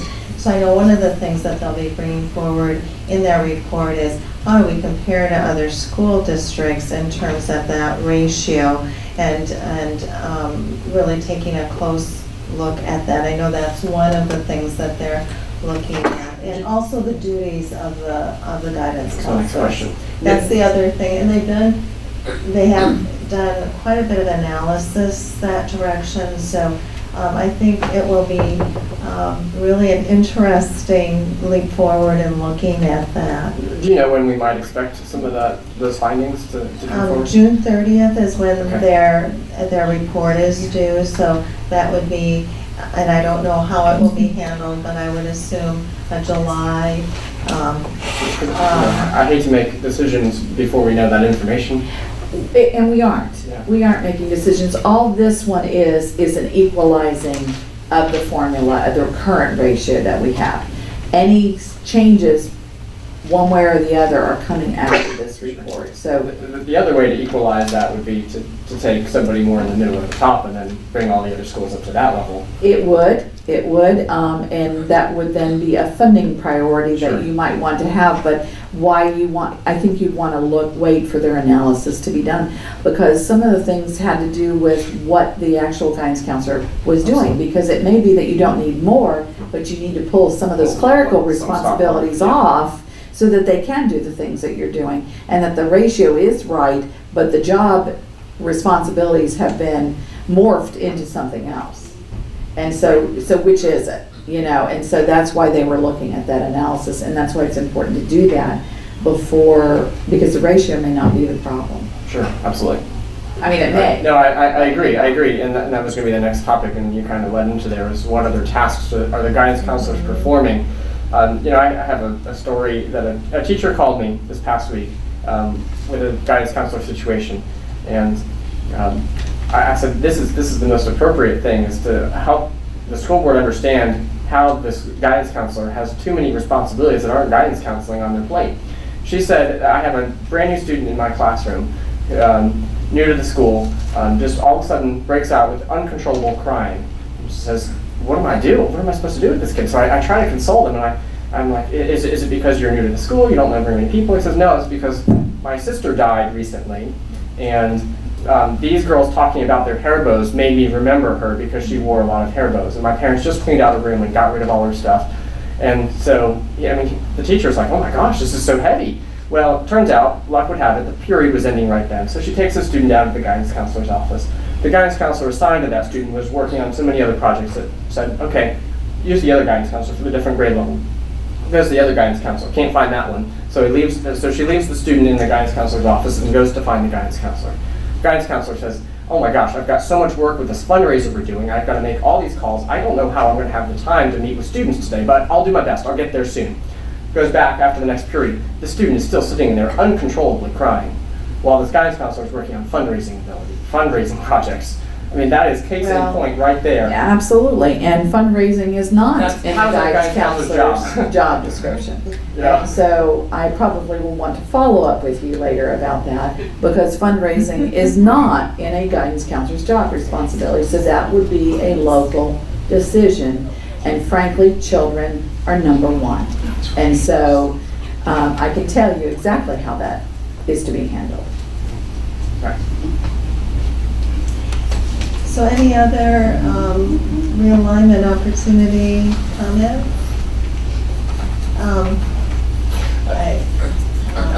I feel like there's one more component that I feel like is missing from this, and that is the number of people who are actually working directly with students. That I look at all of these positions, and I know how criticized our district is of creating what is known as a top-heavy administration when you go out to the public, and I think that this is a pretty good case in point. As I look through this, I'm having trouble finding who is actually working with students, and I think the biggest opportunity I can think about is when we look at the lowest quartile of reading students, especially in a non-Title I school. Because, if they're not at that point where they are triggering all these extra positions, if they're going just by the base allocation, I think it's a lot for a teacher to try and perform on it. And I look at my own experience in teaching in regards to this. And I mentioned before that based on SAI dollars, we were able to get an intervention teacher who worked with the bottom quartile of all of our kindergarten students. And the gains that we got from that experience were incredible, because anytime you can have a teacher working one-on-one or in small groups, it's huge. The gains you get are huge. And I don't see that kind of opportunity here. So then when the students get to third grade, the teacher doesn't have to perform miracles to catch them up because they're caught up already. So I'm just wondering where we're working to lay that strong foundation in kindergarten. And I just don't see it in here. I would say that our ELL and struggling students work plan is an effort that direction. And there's been a lot of service added this year. It'll be interesting when you see this. I just have the rough draft of that right now. It's not something to share with you at this point, but it'll come forward May 18th. But the positions that we've put in under that work really are meant to help with teaching, adding to the teaching capacity of the teachers already there, and also helping with the students. But if they're not ELL and they're just struggling, and you're not Title I, and you're not one of the lowest performing in the district, but you're not an A school either, where is your help? What does that person look like? How does that person get allocated to you? Are you talking about a specific position? Well, I don't know that it's necessarily a specific position. I can think about my own experience, and that was a specific position. But I imagine the needs at other schools would be similar. And whether the school would And one of the the challenges in working with the buckets of money that we have to work with under this planning work is that when you get into Title I funding, which a chunk of this is, it's designated for certain schools. And because of that, those schools have more help. It is because they're seen as being more needy. And so that is, the Title I schools do get more support. Absolutely. And under this plan as well, because some of the resources are allocated. And I know that Dr. Moxley talked earlier about equality and equity. And when you talk about equality versus equity, equality means everybody gets the same. Equity means you pay attention to the places where there are the greatest needs. And that's, if we had unlimited resources, it's different than when we have limited resources. And we have to go for where those resources are most needed. No, I completely Where you get all schools is SAI dollars are one. All schools get SAI dollars because all schools do have struggling students. Some may not be Title I, but all schools do get SAI dollars. And we have done that based on their level 1 readers. And so I could be sitting in an A school. I have some struggling readers. I have some struggling students, and I'm going to get some SAI dollars. We give those to chunks of money to the individual school, and we expect the principal, who is leading that school, to make some decisions based on leading that with their staff and their team of teachers to address the needs of the school. They've got school improvement plans where they disaggregated the data. They know where their needs are. So it may not be in kindergarten at that school. It might be in second grade. It may be in kindergarten that year, that school, or it could be in first grade. But they have the autonomy and the authority to use those dollars as they need to.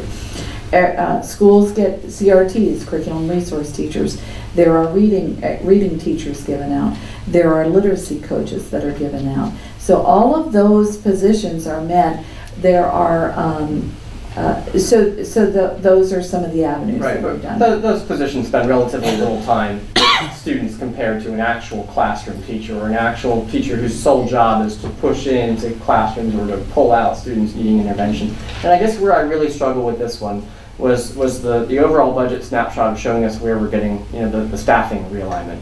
That it's a total of 72 teacher positions that funded almost all of these things, but we're actually getting very few student positions back out of that. Well, your Florida Standards teachers are a push in. Now, we're still working on that model, because remember, that was the first year out. Not all of them got filled right away at the beginning of the school year. So we're actually transitioning and looking at that, because some aren't being used exactly to the model yet. So there's some feedback and some review of that. We have those accelerated resource teachers there to be a push-in model as well. We also put some TAs in there to go, and that they're supposed to be the direct academic tutors direct into, and again, it's not a perfect model because we don't have unlimited resources, but that's why those were to go in and be a combination of support for teachers and direct contact with students. Now, if this first year rollout of the last 5 months, if they're not to perfection yet, I'm sure they aren't. So that's where we have to come back and do the progress monitoring and the review of that and find out where did we hit the mark and where did we not hit the mark on those. But that was what the design of those were. Yeah, I just think that just about every third grade teacher will tell you that their job would be a lot easier if the students came to them with a stronger foundation. The first workshop I went to after becoming a kindergarten teacher was that they said, statistically, every student who is ahead academically at the end of kindergarten will stay ahead the rest of their academic lives. I thought, well, how easy is it going to be for all these other future teachers? If I could just make sure these 18 students are ahead, then the district doesn't have a problem later on of trying to figure out how to catch them up. I just don't think there are enough resources put into those primary grades to make sure they don't fall behind, because it seems to be, the problem is significantly more exacerbated by the time you get to an older grade to try and make up those years of growth. I totally agree with you, and I think that same argument we've heard from kindergarten teachers who have said, if every student, when we did our kindergarten readiness, was reading at kindergarten, was at the kindergarten readiness level, how easy our job would be, which gives a pure 100% case for why we need really high, rigorous pre-K programs in our schools. And about 6 years ago, our school district, we had a great debate about pre-K in this district, and we capped the number of pre-K students we had in our system, which that was the decision at the time, and we did it. But I have some strong concerns about what are we reaping from that decision 6 or 7 years ago, because there is something to be said. It starts even before third grade. It really starts at kindergarten through your pre-K programs. And so if there ever was an investment that I think you get a greater return on that investment, is investing in pre-K. So why isn't that one of our priorities then? I guess. Well, because pre-K, because pre-K programs comes out of a different funding stream. Mm-hmm. 2, because some decisions were made that administratively we've had to live with about pre-K caps, and that the providers that we work with, we have some great providers, but there is a greater need for pre-K programs than we have pre-K programs offered, be it district and private providers. And there are some pre-K students that need pre-K programs, but it is still a parent decision. We cannot make parents put their children in pre-K. And so, we don't have a captive audience there. So that's part of it. Okay, Dr. What I just wanted to make clear is, you know, pre-K 2 has been our absolute push since we identified the KPIs a year ago. If you look at the diagnostics, that we've greatly increased our ability to diagnose where kids are in pre-K, K1, 2, in reading, math, whereas in past years we weren't as clear on what the needs were. Part of this is knowing their needs as they go through the process. As Dr. Moxley alluded to, you've got those TAs in literacy, that's direct touch to kids in classrooms. We've actually given those TAs 54 hours of training primarily focused on pre-K 2. Those TAs are in the primary classrooms, just so you know. The acceleration resource teachers, you did hit on a key point in that those are focused through federal dollars. So when you talk about non-Title I schools, having that, I think it was called a potential specialist at one point in our system, where they really focused on that second, third grade level and directly working with students. Those ARTs should be directly touching students 50% of the time, if not more. And primarily focused, if you look at the way they're distributed across our system, they're focused primarily in elementary. Sometimes when you look at this, you may not see the footprint that it actually has on pre-K 2, but I would argue that we've made some significant adjustments to the way we're allocating our resources. So number one, we know where kids are diagnostically, because that's a key part, and number two, that you actually have people working directly with students. So I just want to make that clear that that is an investment. But I think the point that you did bring up about the non-Title I versus Title I is a challenge that we have, and we continue to struggle with that. So that's something that we have on our radar for sure. And also helping principals make the right decisions in how they use their SAI money. They get a significant chunk of SAI money, and they may not be mentioning to you too. There's a little fund called extended learning funds that they get from their from the tutoring and after-school programs that occur, that each principal has control over how those resources can then turn around and benefit the school. And a lot of non-Title I schools actually have a significant amount of funds there that they can channel. And one of the things that we're trying to help principals with is, hey, let's get some direct personnel to touch students. Whereas sometimes in the past, principals were all buying their own software to support maybe reading, math, writing, these type needs. And now that you have a platform of technology, iReady, iStation, where it's going to be consistent diagnostics, there may not be a need for them to make an investment, a $15,000 investment in software that's now provided through district funds. So I just wanted to give you those perspectives as well, that each principal does have some site-based autonomy in regards to how they make decisions around. But we're trying to channel enough resources, common resources, so that they can make those right decisions about direct support to students. Thank you. That was a great explanation. And I think it's important to make those connections about the use of the dollars and the resources. And I think you asked the direct question, why is pre-K not a priority? Pre-K is a priority. The instructional priorities that are on this, those were highlighted as needs. Pre-K is a completely different funding source. And so we were really talking at the K-12 program, which is what we're charged with. But we believe that pre-K is such an important component to that kindergarten level. Excuse me.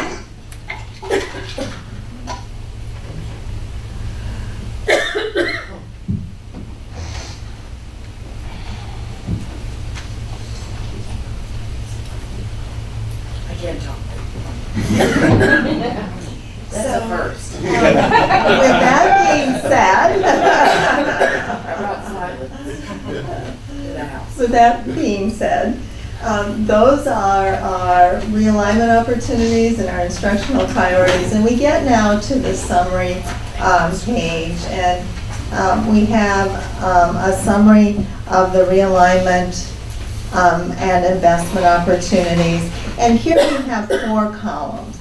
So earlier I showed you the 3rd and 4th column, which is the approved strategic finance plan for 15-16, the January 12th document, and then the recommended budget in the 4th column of each of the left and right sections. You also have a comparison for this current year, 2014-15, on the 1st and 2nd column. So you can see what was approved in the first strategic finance plan and what we project to be the actual expenditure this year.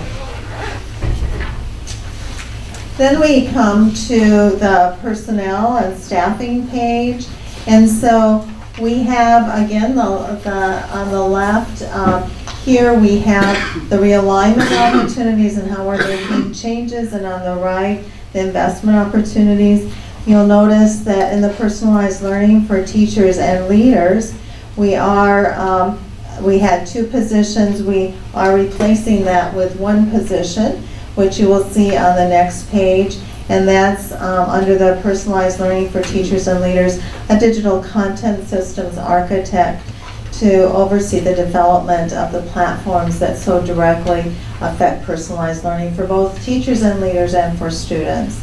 You'll notice that the talent development pipeline has 2 positions, and these are positions that already exist. They've been sort of supported by Race to the Top for 5 years, have become a justifiable need in our whole evaluation system that's moved from paper and pencil 5 years ago to now a really in-depth evaluation system for teachers and principals and district leadership, and a lot of state requirements around value-added modeling and multiple measures for each of those entities that didn't exist 5 years ago. We have the personalized learning positions that we projected, a coordinator and special assignment, and an innovative learning specialist. That particular initiative is moving forward with huge change in our district and a lot of financial responsibility, and so we want to make sure that that's well covered. You'll see on the left the positions that have been affected by the realignment opportunities changing. So any questions on that at all?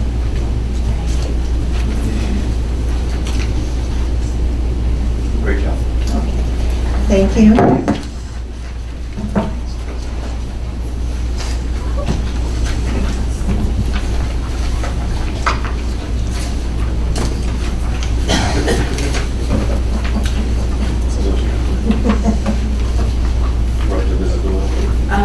We are up to now looking at policy review. I'm going to invite Dr. Doyle to come forward. I actually have 3.03 for us, and I am going to hand you an org chart.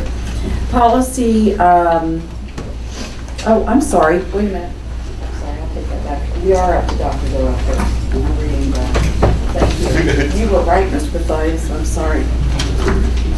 First time chair.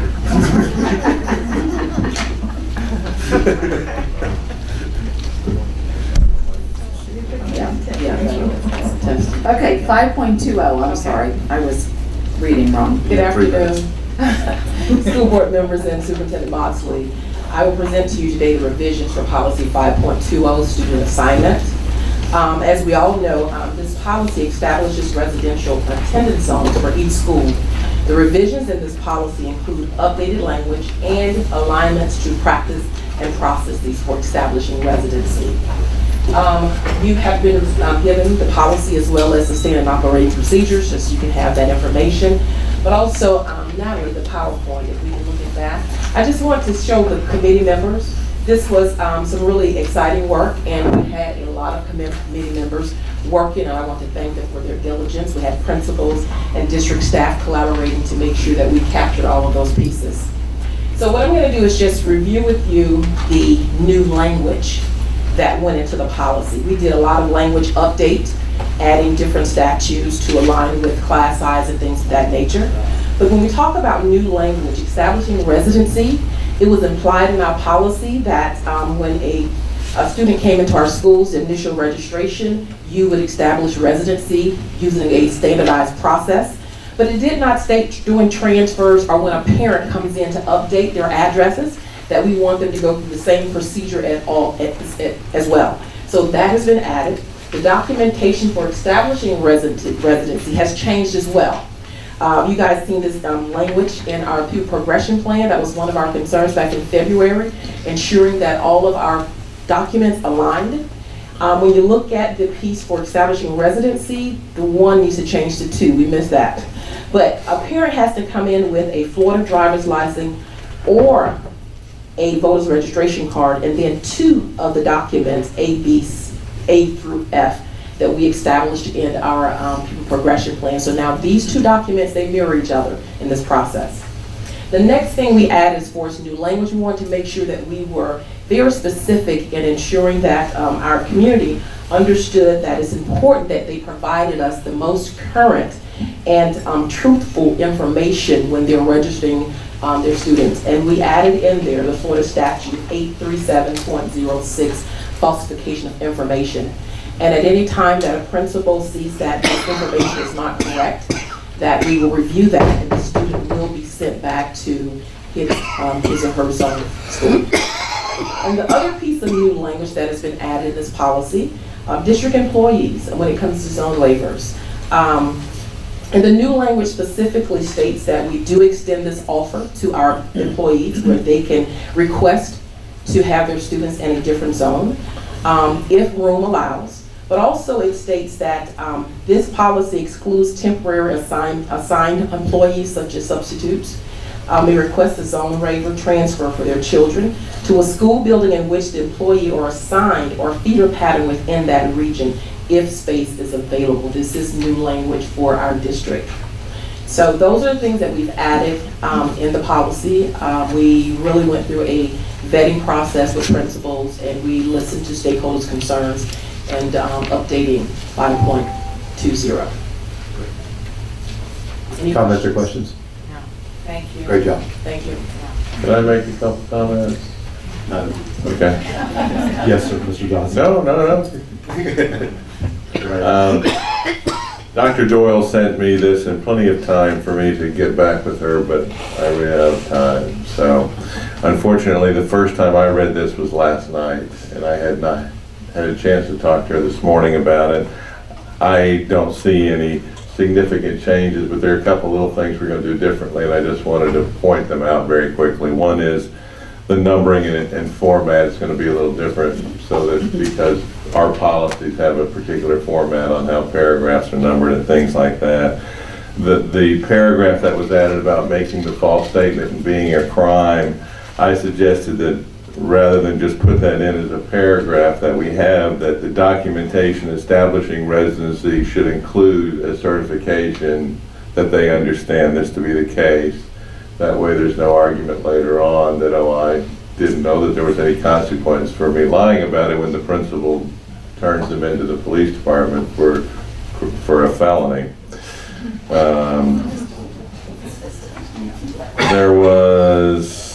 I had 2 questions. B, page 3. I read that a couple times. A 12th grade, a senior in high school, whose attendance zone has been changed by action of the school board.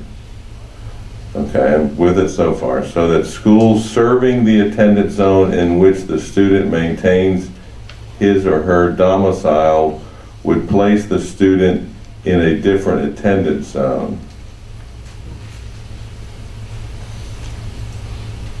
Let's see. The school serving the attendance zone places the student. I don't think that, I think a couple of those words are in the wrong place. I just wanted to make sure that I understand before trying to make any change as to what the concept was there. Was it that if you're a senior and your attendance zone changes to a different school, that you can stay in the school that you were in? Is that what we're trying to do there? Okay, I think I need to fix that a little bit.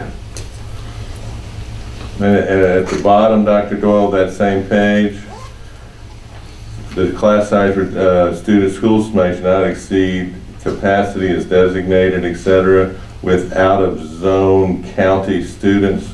Was that supposed to be students who are out of zone because they're out of county, or out-of-zone space county students?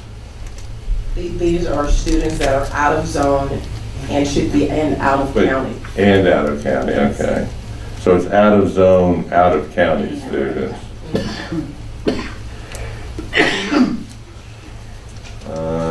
I think the rest were merely some clerical things. The other suggestion I would have would be that on the operating procedure, that we take a look at that again with the idea of taking out the part that's duplicating the policy, and make it a lot shorter, I think, and easier for your administrators to use if it didn't. Because if you look at the two together, my problem is that in the future, sometime we'll modify the policy and forget to modify this, and it'll be the same thing, but it'll have different language. That's all I have. Thanks, Mr. Thompson. Thanks. Okay, now it's, now.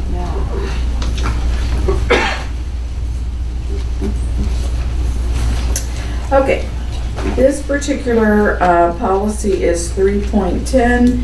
It is entitled Administrative Organization. This particular one, the language, there's no language change to this one, but if you'll notice in the policy, it does say Administrative Organizational Chart is attached. So the Administrative Organizational Chart is indeed part of the policy, and it requires us to advertise it for 28 days. The document I passed out to you, the second page is our current org chart. And our current org chart was modified a little bit last year with the staffing plan. And for the board members that are new, we have a staffing plan that'll come to you at another board meeting that identifies, just like we have school allocations, we have district for each department, and down to clerical, all the way up through professional, managerial, and administrative. This particular org chart is the high-level organizational chart that identifies the leadership of the departments within the district, you know, at that 30,000 level. So last year, if you look at the second page, the change that was made that is different than what is currently being done is at the beginning of the school year, under Chief Academic Officer on the right, that Executive Director for Academic Services, that was changed by a staffing plan change to be a Director of Curriculum and Instruction for Elementary. Carmen Arnold holds that position. So we did not go back and change the org chart. It was approved by the staffing plan. That was what took place last year, and that's on the second page. So I wanted to point that out to you on the second page. Over at the very far right, that Executive Director became a Director of Elementary Curriculum. Okay, so now moving forward, the very first page, the top page that says draft on it, you will see I have changed the order of things, but the positions have not changed. So what you're going to see over at the left, you'll see the Chief Financial Officer. Then you'll see the Executive Director for Information Technology, and you'll see some dotted lines there. Okay. Then you'll see the Chief Academic Officer, which used to be on the right side of the chart. It's now moved to the left side of the chart. Then you move over and you'll see the Chief of Staff, who is the second in charge in this hierarchy. Then you'll see the Chief of Administration, and then you'll see the Chief of Operations. So I've put it in a different order, but the actual positions have not changed. What positions have changed are, there are two that are in blue, and they're in blue because they are on the strategic finance plan, and they're only there for location and identification of where they would appear on this chart should they be approved through the strategic finance plan. Okay? The things in red, those are current positions that are already on the org chart that reflect a title change. So it's not that they're added positions. The blue ones are coming from the strategic finance plan, but the red ones are not. So you'll see the Director of Professional Development, you'll see and leadership there, meaning the Director of Professional Development with the IPD, that's taking on a different kind of form with the IPD grant, will now be infused and incorporated in that. The leadership was actually going to be picked up by that principal on special assignment. That's why you see it deleted there. Now, should something transpire differently, with that, then that may need to be reflected back. But right now, that was all covered in that one-stop shop, and frankly, it's just too much, so it doesn't really get addressed. It's spread out all over the place. Okay, then when you look at the right under Chief of Staff, Supervisor of Strategic Initiatives, Liz Hobart happens to be in the audience, and you'll notice she is the Coordinator of Special Projects. And that was, that position currently reports to the Chief Academic Officer. Well, what we have found in this work and working with Mrs. Hobart, who now has additional responsibilities that were put in that special projects, as she now is the orchestra conductor of all the strategic work groups, which is added on to the grants. It used to be grants was her sole purpose, and she picked up the Gates liaison, then she picked up now the coordinator of all these work plans. That is a very significantly different job than what it started out at the beginning, well, over the past several years that she's held that position. It also spans all departments. It's not just an academic. It spans every department, and because I have given Mrs. Hobart the authority, she actually, while she is supervised by Dr. Christensen, she actually reports directly to me and works directly with me. Why we are renaming this Strategic Initiatives is because if you think about it this way, grants bring money in for new things, and you have initiatives coming in. We are actually putting them through that innovation tool and that evaluation tool. And I don't remember Mr. Mathias or Mr. Dodd who said, who is actually going to be the coordinator to decide what goes through that funnel? This position will ultimately, when things come in as initiatives, they will coordinate that effort to make sure that it gets funneled through that analysis.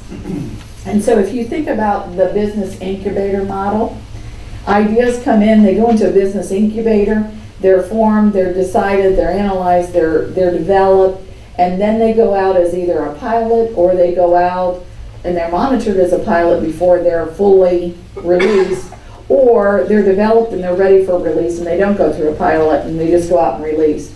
That's what this job is going to do. They're going to incubate those new initiatives, those strategic initiatives. They're going to get them through those work groups. They're going to get them through that IPE tool. And when they finally are developed and released, then they'll go live in the department that they will be part of that regular routine work, if you will. So that makes sense that we call it strategic initiatives rather than special projects. Special projects means it kind of is here and then it's done and it goes away. This is more of an incubator model to go out and change the way we work. It makes sense to me that right now, strategic planning for the school board and the school district actually resides with Kathleen Gingras, and the scorecards have resided with Kathleen Gingras, and then I work with Kathleen on that. It makes sense that we will bring that together in one arena. So the strategic finance plan, strategic planning, and all the scorecards, KPIs, the metrics, that's all going to be coordinated through this position. It reports to the chief of staff because the chief of staff falls directly with me. And so they will have the authority to span across districts, across departments And you'll notice that's why it has a direct line right up to me, or the dotted line right up to me. You will see the Director of Planning has a dotted line up to me, that there's no change there. You will also see the blue position coordinator on special assignment for PL students, that's that next gen.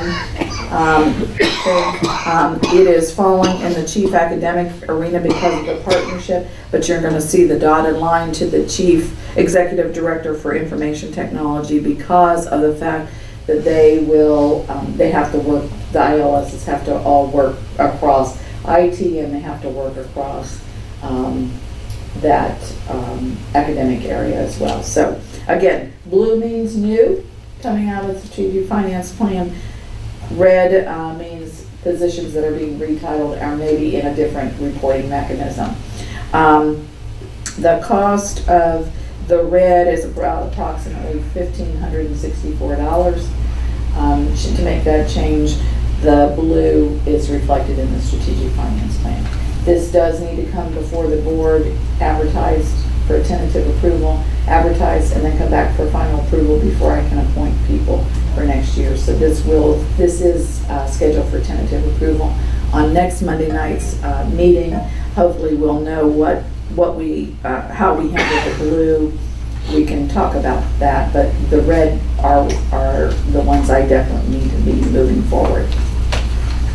Can I ask you a question about this? Sure, absolutely. And that's what I'm assuming, that from the top down is the level as well? No, it is not. Okay. It is just reflective of departments. Okay. So if you see, let's use Dr. Christensen's Chief Academic Officer. You're going to see the coordinator is positioned there just because I wanted the dotted line to IT. Okay, it is not by hierarchy. It is not higher ranked than the directors that are listed.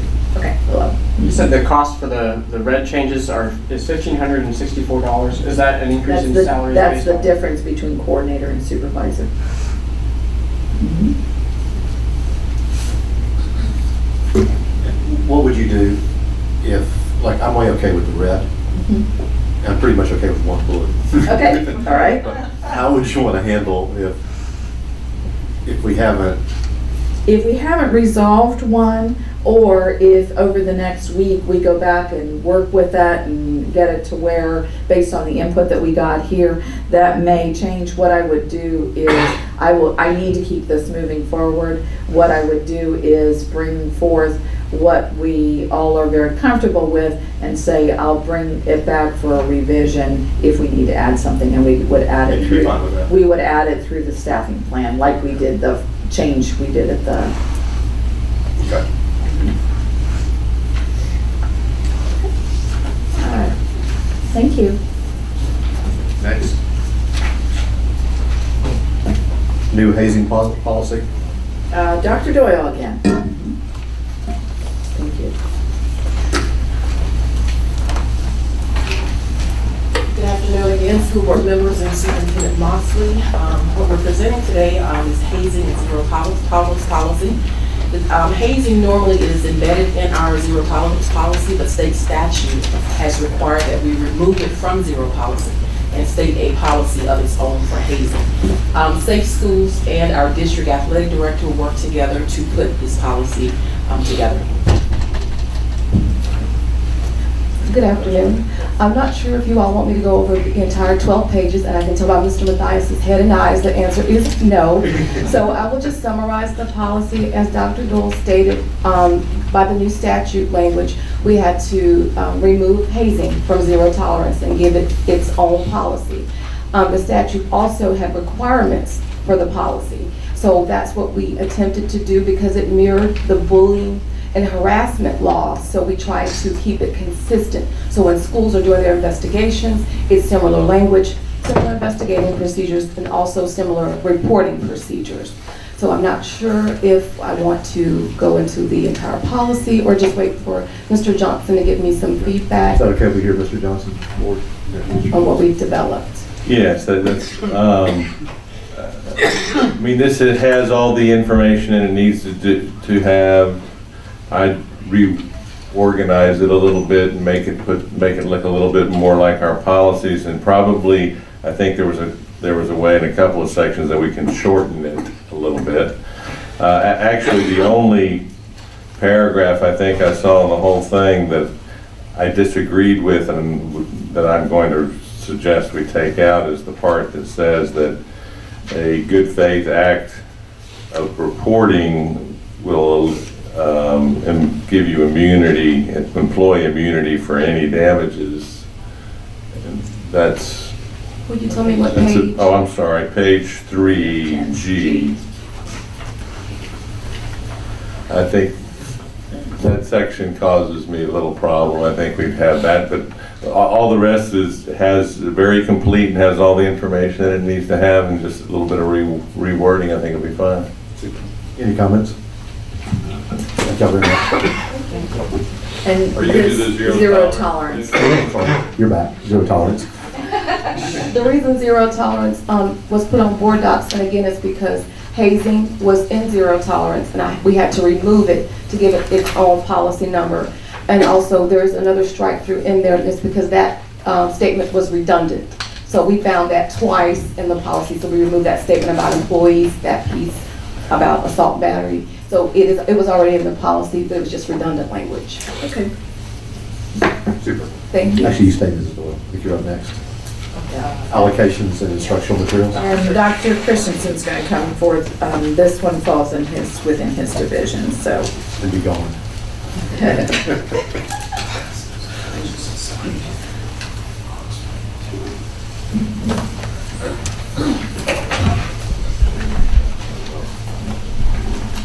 Good afternoon, board members. Superintendent Moxley. We are updating board policy officially now, but we want to assure you that we have followed the Florida statute throughout the textbook adoption process, which occurred this year. So even though we're adopting policy now, we want to assure you we've done that. We do want to ensure that this process has appropriate oversight based on function rather than dependency on a position. So I just wanted to point out one edit that we added that we wanted to point out to our attorney as well. And that's on Board Policy 4.21, Instructional Material Selection, adding a colon after selection of district adopted textbooks and instructional materials. But more importantly, on page 4, instead of making under 5A and 5B, instead of making that dependent on a specific position, rather referring to it as administrator in charge of instructional materials, because that could change whoever is in charge of that, in charge of instructional materials. So we didn't want to put in board policy specific to, for example, the position that Dr. Roberts is in. Does that make sense? So we made that change. Otherwise, we essentially tried to reflect as best we could the changes in policy. I can review these, but I'll go ahead and defer to Mr. Johnson any comments that he might have.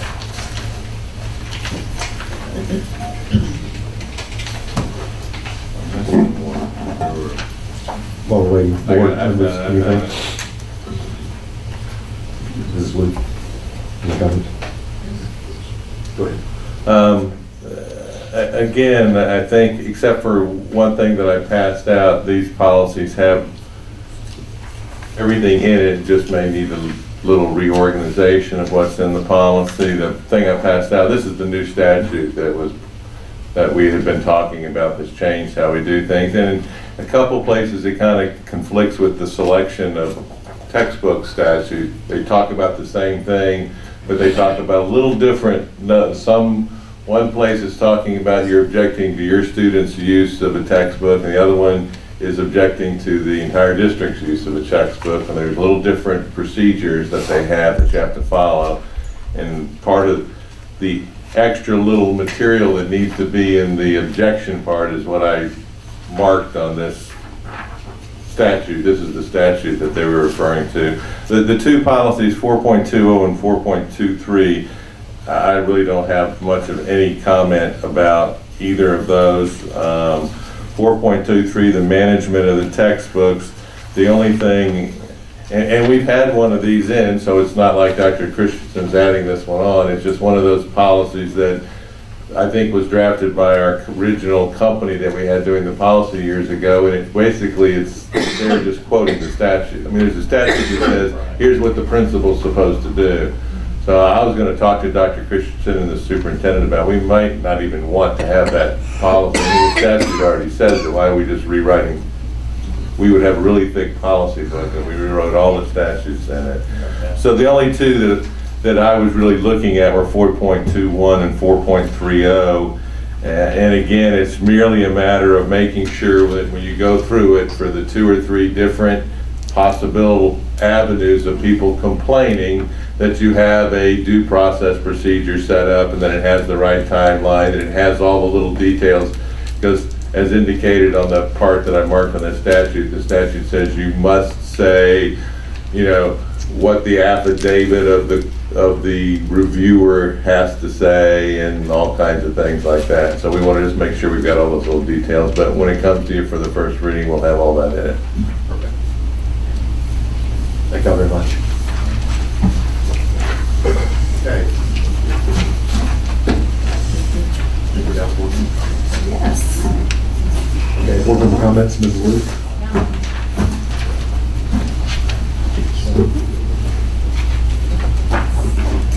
Yeah, I did have a follow-up question, just in regards to testing. You know, I know we all received a message, I think that was forwarded to us from a high school student in regards to being an AP student, having to take the AP course, exam, an EOC, there's something else they said, a final exam for the course.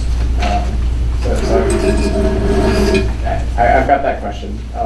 And I guess the greater question in regards to the EOCs is that I also got a message forwarded to me from a teacher who got the message from their CRT that you know, K through 12 all has EOCs, and so I'm not sure if for whatever reason the memo that you gave us a couple weeks ago hadn't been disseminated, or I don't know, I'm confused. I disseminated that message. One, we did it through the media. We also posted it on our web. I gave it out to all the elementary school principals. I had a conference call with all the elementary school principals. If there is an instance where it did not get out, I don't know the answer to that, but I'll be happy to follow up with the school specific to backtrack and see where we lost it. But I think for the most part, because I've gotten a lot of emails from people thanking us for making that decision. Absolutely. What about in regards to you were copied on that one too, right? I think it came from Sherry Owens about the student who felt like they had excessive number of tests. Yes, and we are looking at that specific, that was a rather lengthy email, if I remember correctly, with several examples. AP tests are AP tests. Right, of course. With that. There are some state required end of course exams. And again, it may not be within our control. If it's a U.S. history, there's a U.S. history end of course exam, and you know, we may not have the authority to waive that. Now the question about the final exam, if they're having to take a final exam in the AP, but we're researching that. Okay, sure. And when the Sentinel had mentioned that Lake County had reported issues with computer testing today, can you possibly? I have not gotten an update on computer testing today. I know last week I did check on that, you know, throughout the week, and there were a few little things, but nothing major. If there is something that we've had something today, I have not been upright. If you do, I'd appreciate that. I have not. I've been in conferences all day, so I probably haven't gotten the update yet. Yeah, we apologize, we haven't had a chance to update you, but what happened this morning is AIR made an adjustment on Sunday evidently to their software. And so across the state, there was significant issues with logon. Students couldn't even log on. So the first that affected was the high school students. So it definitely impacted our students. The minute we found out about it, Paula Wicker contacted the DOE. The DOE realized, you know, at that point there were significant issues. They said that they would have those resolved by 8:30 a.m. Therefore, Paula put out a statement that there's logon issues at this time. We are going to hold testing until we hear otherwise from the DOE at 9 a.m. The DOE said the issue had been resolved, so right after that, Paula Wicker emailed back out and said the issues have now been resolved. At 11 a.m., the commissioner had a conference call, and Lori Marshall and I took that call. And essentially what they were saying is they're very upset with AIR that they made that adjustment without appropriate DOE approval. I'm sure this is probably going to be in the media, but our students were affected, but they didn't even log on if they were affected. So it's not like they started and then have to restart and those type things. What some schools then did do is they just essentially halted testing for the day because you only have so much time. So what we asked for in that conference call with the state DOE, and I think they're amenable to this, is that they give us these windows for all the testing. So extending that window to make up for the issues this morning. The only problem is that it's a whole schedule, and it's not as easy as just adding a day, because then you have this group that maybe, so then it kind of bumps the whole schedule back. So certainly the DOE is apologetic to the school systems that were impacted, and after 9 a.m. We did have, depending on the school, students back on and successfully taking the AIR, but we did have that issue this morning. All right, thanks for the update. Thank you. Thank you, Dr. Christensen. Okay, and you need my hand up.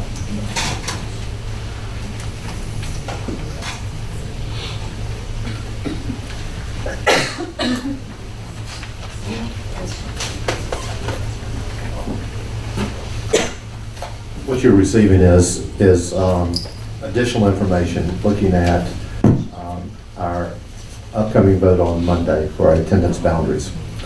And thank you.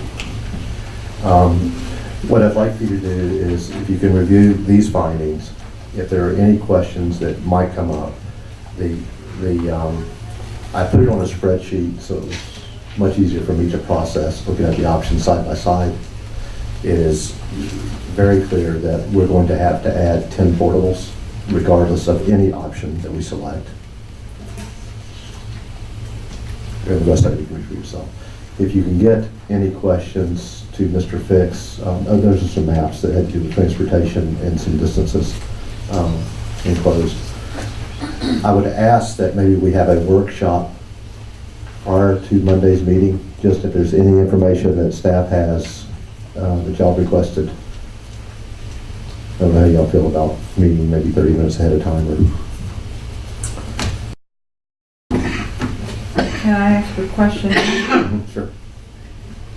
Can you explain why, if we went with option 8, why we would still have to put in 10 portables at Lake Mineola High School? Look at your full spreadsheet.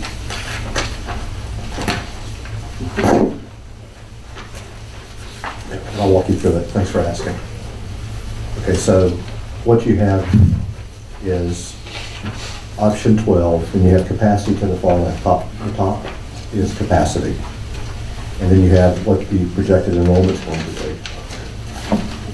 If you look down at the bottom, that's your over-under capacity. So on option 12 proposal is 204 over capacity. Option 8 is 246 over capacity, right there, same year. So in either case, either of these options, you are over, and that's 10 portables on option 8. How many students do we currently have at Lake Mineola? These are your projections, right? These are the projections. Well, I guess my question is In if terms of the overage, it's like 300 currently. Okay, I guess my question though is, if capacity is 18, and I'm looking at Lake Mineola, if capacity is 1835 and expected is 2,039. That's 12, and then 8 would be 2,081. Okay, how many students do we currently have at Lake Mineola High School? I'm looking at the 21-25. Okay, so with 21-25, we do not have portables at Lake Mineola High School. So even if we had 2,081, we would not be required to have portables. That's not quite accurate. Well, but I can, it depends on, I will tell you this. That was the ABC's thinking, because they were thinking they're bringing it down. However, and it gets back to a point that you brought up much On option earlier. 9, that's right. Right, and you said, and you brought it all up. How is she doing it now, and can she continue to do it? And the thought was, well, it's not ideal, and certainly it's not something we want to continue doing. So in the one option, I think that, I can only tell you the ABC's thought was, we're eventually getting down there, but does she really earn those? Mr. Chairman, I just, This was it's not okay, new. no way, it's okay to talk about the facts and the information. I prefer that we not talk about what the ABC committee wanted to do or not wanted to do, or what your thoughts or anybody's thoughts or theories about what they want to do. I mean, the purpose, this was a part of board member comment, it wasn't noticed, and I had talked to Mr. Mathias about it, and presentation of the information is fine for your consideration, so let's stick to what the data is. There's two ways that something like this could be handled. The two ways are, the school could stay over capacity without portables, or you can provide portables from the very beginning to help with that overage. Because the fact is looking at the enrollment to permanent capacity of the school today, the way we would normally do it, we would be looking to place portables there. I think that's fine. That was a little more opinion than I'd like. So, and if you carry it forward, then the need for portables would be there next year, the year after, the year after, the year after this. But according to this information, doesn't matter which option we go with, there's still gonna need to be portables. That's correct. That's what the analysis showed. Exactly right. And that was what was, this again is just information for you. And hopefully I'm not, going over, but you stop me if I am. Monday night, if we choose to do something other than what is, recommended, then we are starting all over again, and students still will not know where they are going. We will not have the programs in place, and school will then be out the 1st of June, and we would not give final approval until after, or right when school's out. You would come back if you do not have the second approval of what is currently pending, and you decided to have the first approval of something different, then it would be 28 days from that day that you would have before you could come back. So that would either be, what was it, 6B? No, it'd be 12. But we never had 12. That's why you're getting it now for information. All the data's there. Anybody can at the next meeting, if the second reading doesn't pass, you can suggest any other plan you want to. But then we have to wait another 28 days. And that's my point. So we are now at the end of this school year, and students will be leaving. They won't have their schedules in place.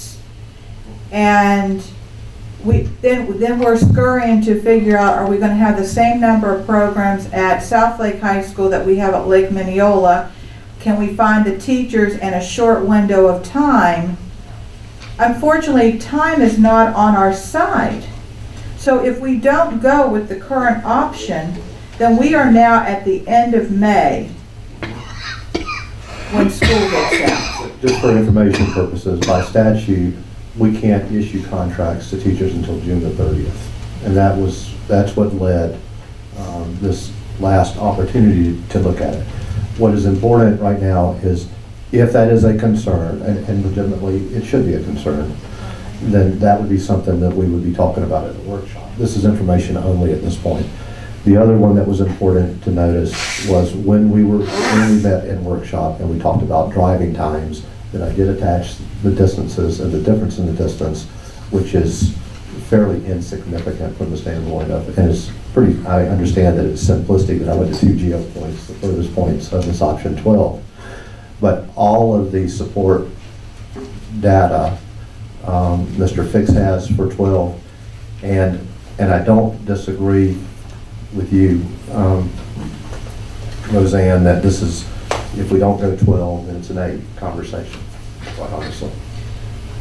I had a mother call me on Friday and said, can you please tell me where my child's going to school in the fall? And I said, no ma'am, I can't. I said, you can call me on the 28th, and depending upon how the vote goes, then maybe I can give you some better idea. I said, but I can't tell you where your child's going in the fall. That was reasonable. But I know that that is a big question mark for so many people. Well, there are some other concerns. I mean, again, as we have concerns, that's why I would like to ask that we have a workshop just prior to the meeting on the 27th. That way we're all hearing the same information that you have asked of staff. Is that okay with y'all? I'll give it. So we could be here at 5, maybe. Yes, we can. I would suggest maybe a little earlier than 5 because you'll want to have Are we able to meet over there? We can call and find out if we can. This is so much more intimate than when we're all like right here rather than. Well, I was just thinking that if it went longer than 30 minutes, that we would already be over there. But whatever the pleasure is, fine with Here me. potentially is that there's going to be a number of people that are here for the other meeting, and they realize you're going to have a meeting before that. They may very well all want to come to that meeting, and then you'll have 200 people here without the service. Probably should hold it over there You just could so for the probably see public. if the Board of County Commissioners can let you use it early. And Because that's we really do not that. been, that hasn't really been an issue in the past. And this especially, if we don't give the public notice that we're meeting on this topic and they don't know about it, then it's, Well, and again, this is about information. It's about having it where we can be decisive at the next meeting, have already an alternative in place. Doing nothing isn't acceptable. So it is either 8 or 12, not necessarily, again, rehashing every other plan and not rehashing every other data point. For me, anyway, I'm very comfortable with what I've given y'all is, and for me, it was, once I was able to put it in that spreadsheet format, it really showed me that this option 12, which really was option 9, 10, we just got sideways the last time we were all together, that this is a better plan from my perspective. Okay, number 2. can I ask another question? Mr. Fix, can I meet with you this week that you can explain this to me? Yes. Because I would like to meet with you prior to Monday, just to truly understand the information that, did you help Bill put this together? I mean, who put this together? Yeah, he put it together. Yeah, he gave I us- just put the spreadsheet. Oh, He okay. gave me all the data. and Because I know I just- can't meet with you, but if I can meet with you Yeah, and you can explain this to me, then I'll have a, do that. okay. Okay, last Friday night, I guess it was, that I had an opportunity to meet with the opposite side of the pro sales tax. And so I'd much rather have been with y'all, by the way. But here is, I asked them to document their concerns and how it would bring them on board. And so I'd like to hand this out for y'all, just to kind of digest it. And Superintendent, you see, I spoke with Mrs. McLeod about what we can do within the purchasing realm. It is, right now, this is information, this is what they would like to see happen in order for them to get on board. And literally came across this morning, and we need to maybe talk about it. Okay. Or even Mr. Johnson, you can look at it. And then that's all I have, thanks. Meeting's No, adjourned. no. Meeting's adjourned. Meeting's not adjourned. I do have. I do Pretty have a mature couple gavel. things. Nope, that's all right. You're ready to go, and I'll take 2 minutes. Whenever we do have a request from a board member for a staff member to do additional information, when we give it to one, we want to make sure we give it to all. This is not for discussion. Mr. Mathias did reference that he worked with Mr. Fix on this option 12. Mr. Fix always puts it in the consistent format. I am just going to pass that out just for you to take with you, not for any discussion. End of story on that one. We will have a workshop scheduled for, there should be. Yeah, there should be 4 there. We will have a workshop then scheduled at the Round Administrative Building starting at 4:30 p.m. If there's any change to that, we'll let you know, but as of right now, your request to discuss that option 12. The only other item that I wanted to share is that at our last board meeting, we did talk about the calendar committee going back and come into play. We did put a survey out on that. I am here to report to you that the committee reviewed the survey results that included 10,628 individuals. Of those taking part in the survey, 29% favored changing the start date to as early as August the 10th. 71% do not support changing the calendar for this year. There were comments that were provided by 1,452 respondents. The committee actually looked at the pros and cons.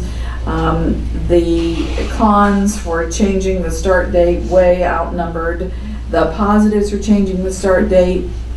The committee unanimously recommends that the calendar for the 15-16 school year not be changed to start earlier, but to be continued as previously approved.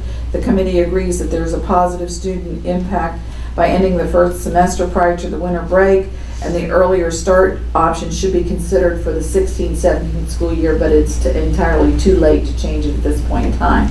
Based on that feedback from the committee, I will not be bringing a recommendation to change the calendar to start earlier, but we'll be maintaining the calendar that has already been approved and all the subsequent calendars that have been through the negotiation process supporting the student calendar. If anyone on the board, and I'll make sure you get copies of this, I just got this because they just met this morning. I will make sure you have a copy of this in your mailbox. If one of you does feel that you want to have this agenda, then that would be within your call to make that request. I will not be bringing a recommendation for a change for this year. Can we go ahead by consensus? I think everybody agree? Yeah. Okay. We're good. And that's all I had to share today. Meeting adjourned.